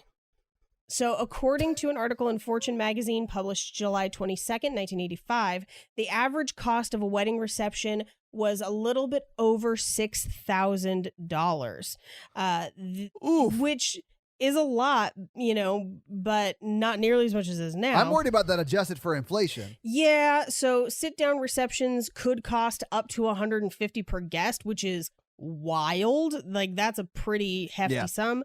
And designer wedding dresses could go for $10,000 or more, which is true, but that's not the norm. Your average wedding dress at the time was about $300 to $400. Flower displays were a few thousand. That hasn't really changed much. Photography and videography was about $800. That is considerably more expensive now. Yeah. Now, But she got a really good deal. yeah, here's the thing. So a lot of these costs were new at the time because the wedding industrial complex as it stands today really kind of started in the late 70s, early 80s. The reason I know this is because my parents got married in 1982, and I've actually sat down and interviewed both of them about their wedding only a few years prior to when this film is set. And they were kind of a rarity among their friends for having a big wedding. And if you want to know how crazy inflation is, they spent close to the same amount I did for my wedding in 2019. But here's the comparison. They had a church ceremony for 500 people with a reception for Jesus. 300 with a full sit-down dinner and cake and a band in a local Italian restaurant. So they basically rented out the entire restaurant and they, cleared out the freezers and stuff basically for that wedding. That cost about the same as I had a ceremony and a reception for 100 people with a buffet and a really great DJ in a theme hotel. So Wow. that's how crazy inflation is and how expensive weddings have gotten over time. It's about 2 to 3 times the cost these days. So if you need proof as to whether Reagan fucked up America's economy or not, or if trickle-down economics works or not, the answer is no, and that proves it. And I think this is actually something that's pretty uniquely cultural, where weddings were kind of a church and family thing for a long time. They weren't the huge events that we see now, and people saw a market to make them that huge event. And so this is where all the businesses around weddings start to really kind of up their pricing in a way where it's like, if you want to, keep up with the Joneses, you buy this dress, you buy this, you go to this venue, you have to pay for this kind of dinner. All of these things that are not a requirement, but are just societally pushed upon people, which then drives this giant industry that's suffering very badly during coronavirus. I'm sure, yeah. Now, as far as the house where his sister and brother-in-law live, and ostensibly, if they were to buy a house together, a house in Ridgefield, New Jersey right now is approximately $500,000 to $600,000. The median home listing price in the U.S. is $226,800, but that number can vary depending on where you buy a home. For example, the median cost in California is like $500,000 to $600,000. It's just way above almost everywhere else. But this means that Ridgefield, New Jersey is about 2.65 times above the median average. So it would imply that for $60 a night, which is the equivalent of about $140 today, they would not be able to afford it. So there you go. Yeah. That's really funny. Those are my... Yeah, so there's no way they're surviving on his salary. He needs to go back to Kevin Nealon and beg for that job. Yeah, especially because she's a waitress. Of the movie, yeah. In the end of the movie, Billy Idol wants him to write songs for That him. is true. It's That's like a true. throwaway You're line. right. Yeah. So, right. Yeah. So he may be a rock star. Who knows? Right. But also, I think they would have moved if they were together. I mean, I think there are people who weren't looking for being rich and famous. They just wanted to be loved. Yes. Yeah, I think so too. And I think that is, the point of the movie in a way. I think so too. Now, do you think they're still together?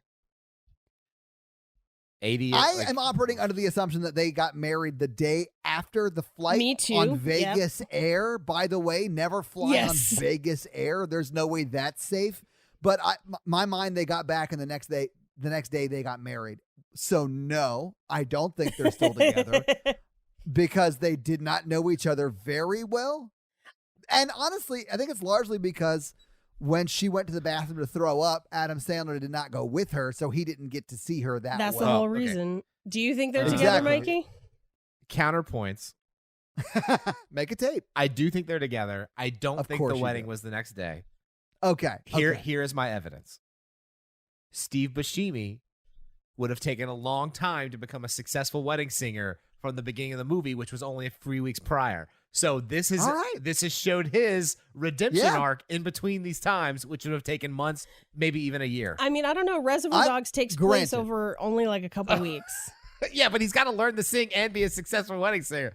It's going to take months. I believe they got back and actually dated.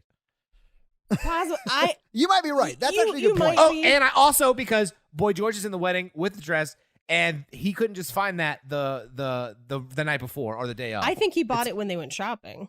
Yeah, he already had that. Yeah, I Okay, think the wedding is the next day. Now, I want to. I don't. I want to rewatch the scene and make more points, but I've forgotten. I do think they could be still together, but I also think that they both have some communication issues and maybe some codependent tendencies that would suggest that maybe in the long run, if they do stay together, they're going to have to do a lot of personal growth work. Yes. Same. Agree. Which I think they encouraged each other to do when Drew Barrymore encouraged him to do, but it was a one-sided movie where he didn't encourage her to do anything. So hopefully it was I don't think it was the next day, and I think they encouraged each other to grow. I think they're together. I'm gonna go ahead and come down. I'll say this. I think if they're together for the kids, and when they go to college. No. I'm gonna say no. I'm gonna say that I want them to be together. I want that to be the case. I don't know that that's actually the case. I think if they put time into it and work on it, they could be. But I don't know that that's the case. I'm. If the wedding was the next day, I'm gonna say no. But I'm thinking it's a year from then, so yes. Also, engagements weren't that long back then. My parents were only engaged for 4 months. Oof. Yeah. Mm-hmm. But they've been married for so I think they dated years. like 6 months and then got married at like a year. Yeah. That's my story. I'm going for it. We also don't really know exactly how long it took them to plan her wedding. That's true. And they were sort of dating during that time. Yeah, because they could have been planning that wedding for 6 months.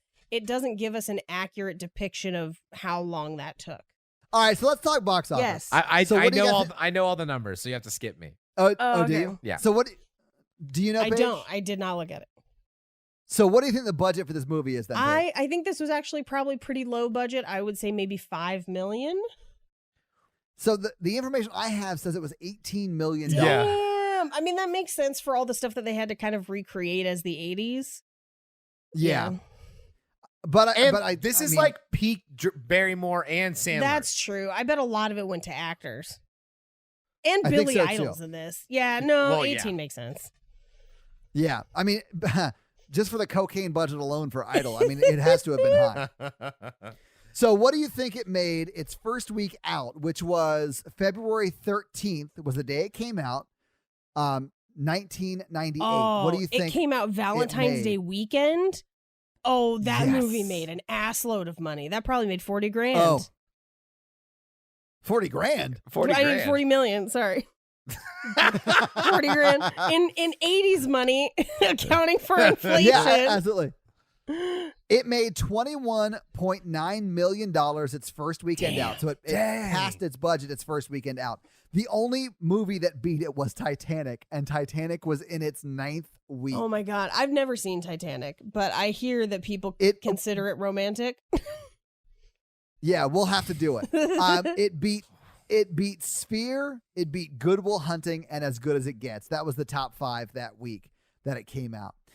It went on to make $80 million at the domestic box office and another $43 million internationally, putting it up at $123 million. Damn. It was a hit. That's a hit. That's insane. Was this It was a before or hit. after Little Nicky? This is before Little Nicky. Little Yeah. Nicky was like the turn for me. Where I Yeah. was Yes, like, it was. was. I don't like these anymore. What do you guys think now that we talked about it? Oh, I like it. I think it's a great movie. It doesn't hold up as much as I'd love it to, but it still holds up pretty well, and I like it a lot. Yeah, I agree. love the love story, but some of the jokes didn't hold up as well because of some of the 90s humor. But I kind of really loved it, and I think I appreciated it a lot more watching it today than I probably ever have. Yeah, it was one of those movies where, like, rewatching it now, I'm like, yeah, there are things that I don't like about it, but I see so many of the things that I do like that I'm like, Yes. this is why this is one of my favorite movies. Yes, I get it. I understand it holds up. Well, thank you all for joining us tonight. Yes. This is the longest so this episode week- we've done. Yeah. So this week we watched The Wedding Singer. What are we watching next week? Next week, we're watching How to Lose a Guy in 10 Days. A Yeah. classic that I loved in It college. is. Yeah. All right, guys. So watch How to Lose a Guy in 10 Days for next week. So if you want to follow Mikey, well, I guess all of us, you can listen to the horror version podcast because Paige has been on that as well. I guess, right? Hello. What? I'm here too. Is that the case? I don't know what's happening. So guys, check it out there. We are and Mikey is also on that show as well. Paige is also on another awesome podcast called Cult Podcast. Yes, It's amazing. thank you. It you is. can follow us at Cult Podcast on Twitter, at Cult Podcast Show on Instagram. And if you want to follow us all individually, please do so. Mikey is at mrandolph24. I am at Todd J Awesome, and Paige is at Paige Wesley. Except for on Instagram, she's at Rampage Wesley because someone took the name. Yeah, Oh, same man. with TikTok. So I'm at Rampage Wesley on TikTok too. So Twitter, I'm Okay. at Oh, Paige nice. Wesley, and then I'm like Okay. at Rampage Wesley everywhere else. And this show Okay, has cool. socials. Yes, you could follow this show at Romancing the Pod Show on all social media platforms. All right, guys, we'll see you next week. Yes. Have a great week. Bye. Bye. La la la la la la la la la la la la la.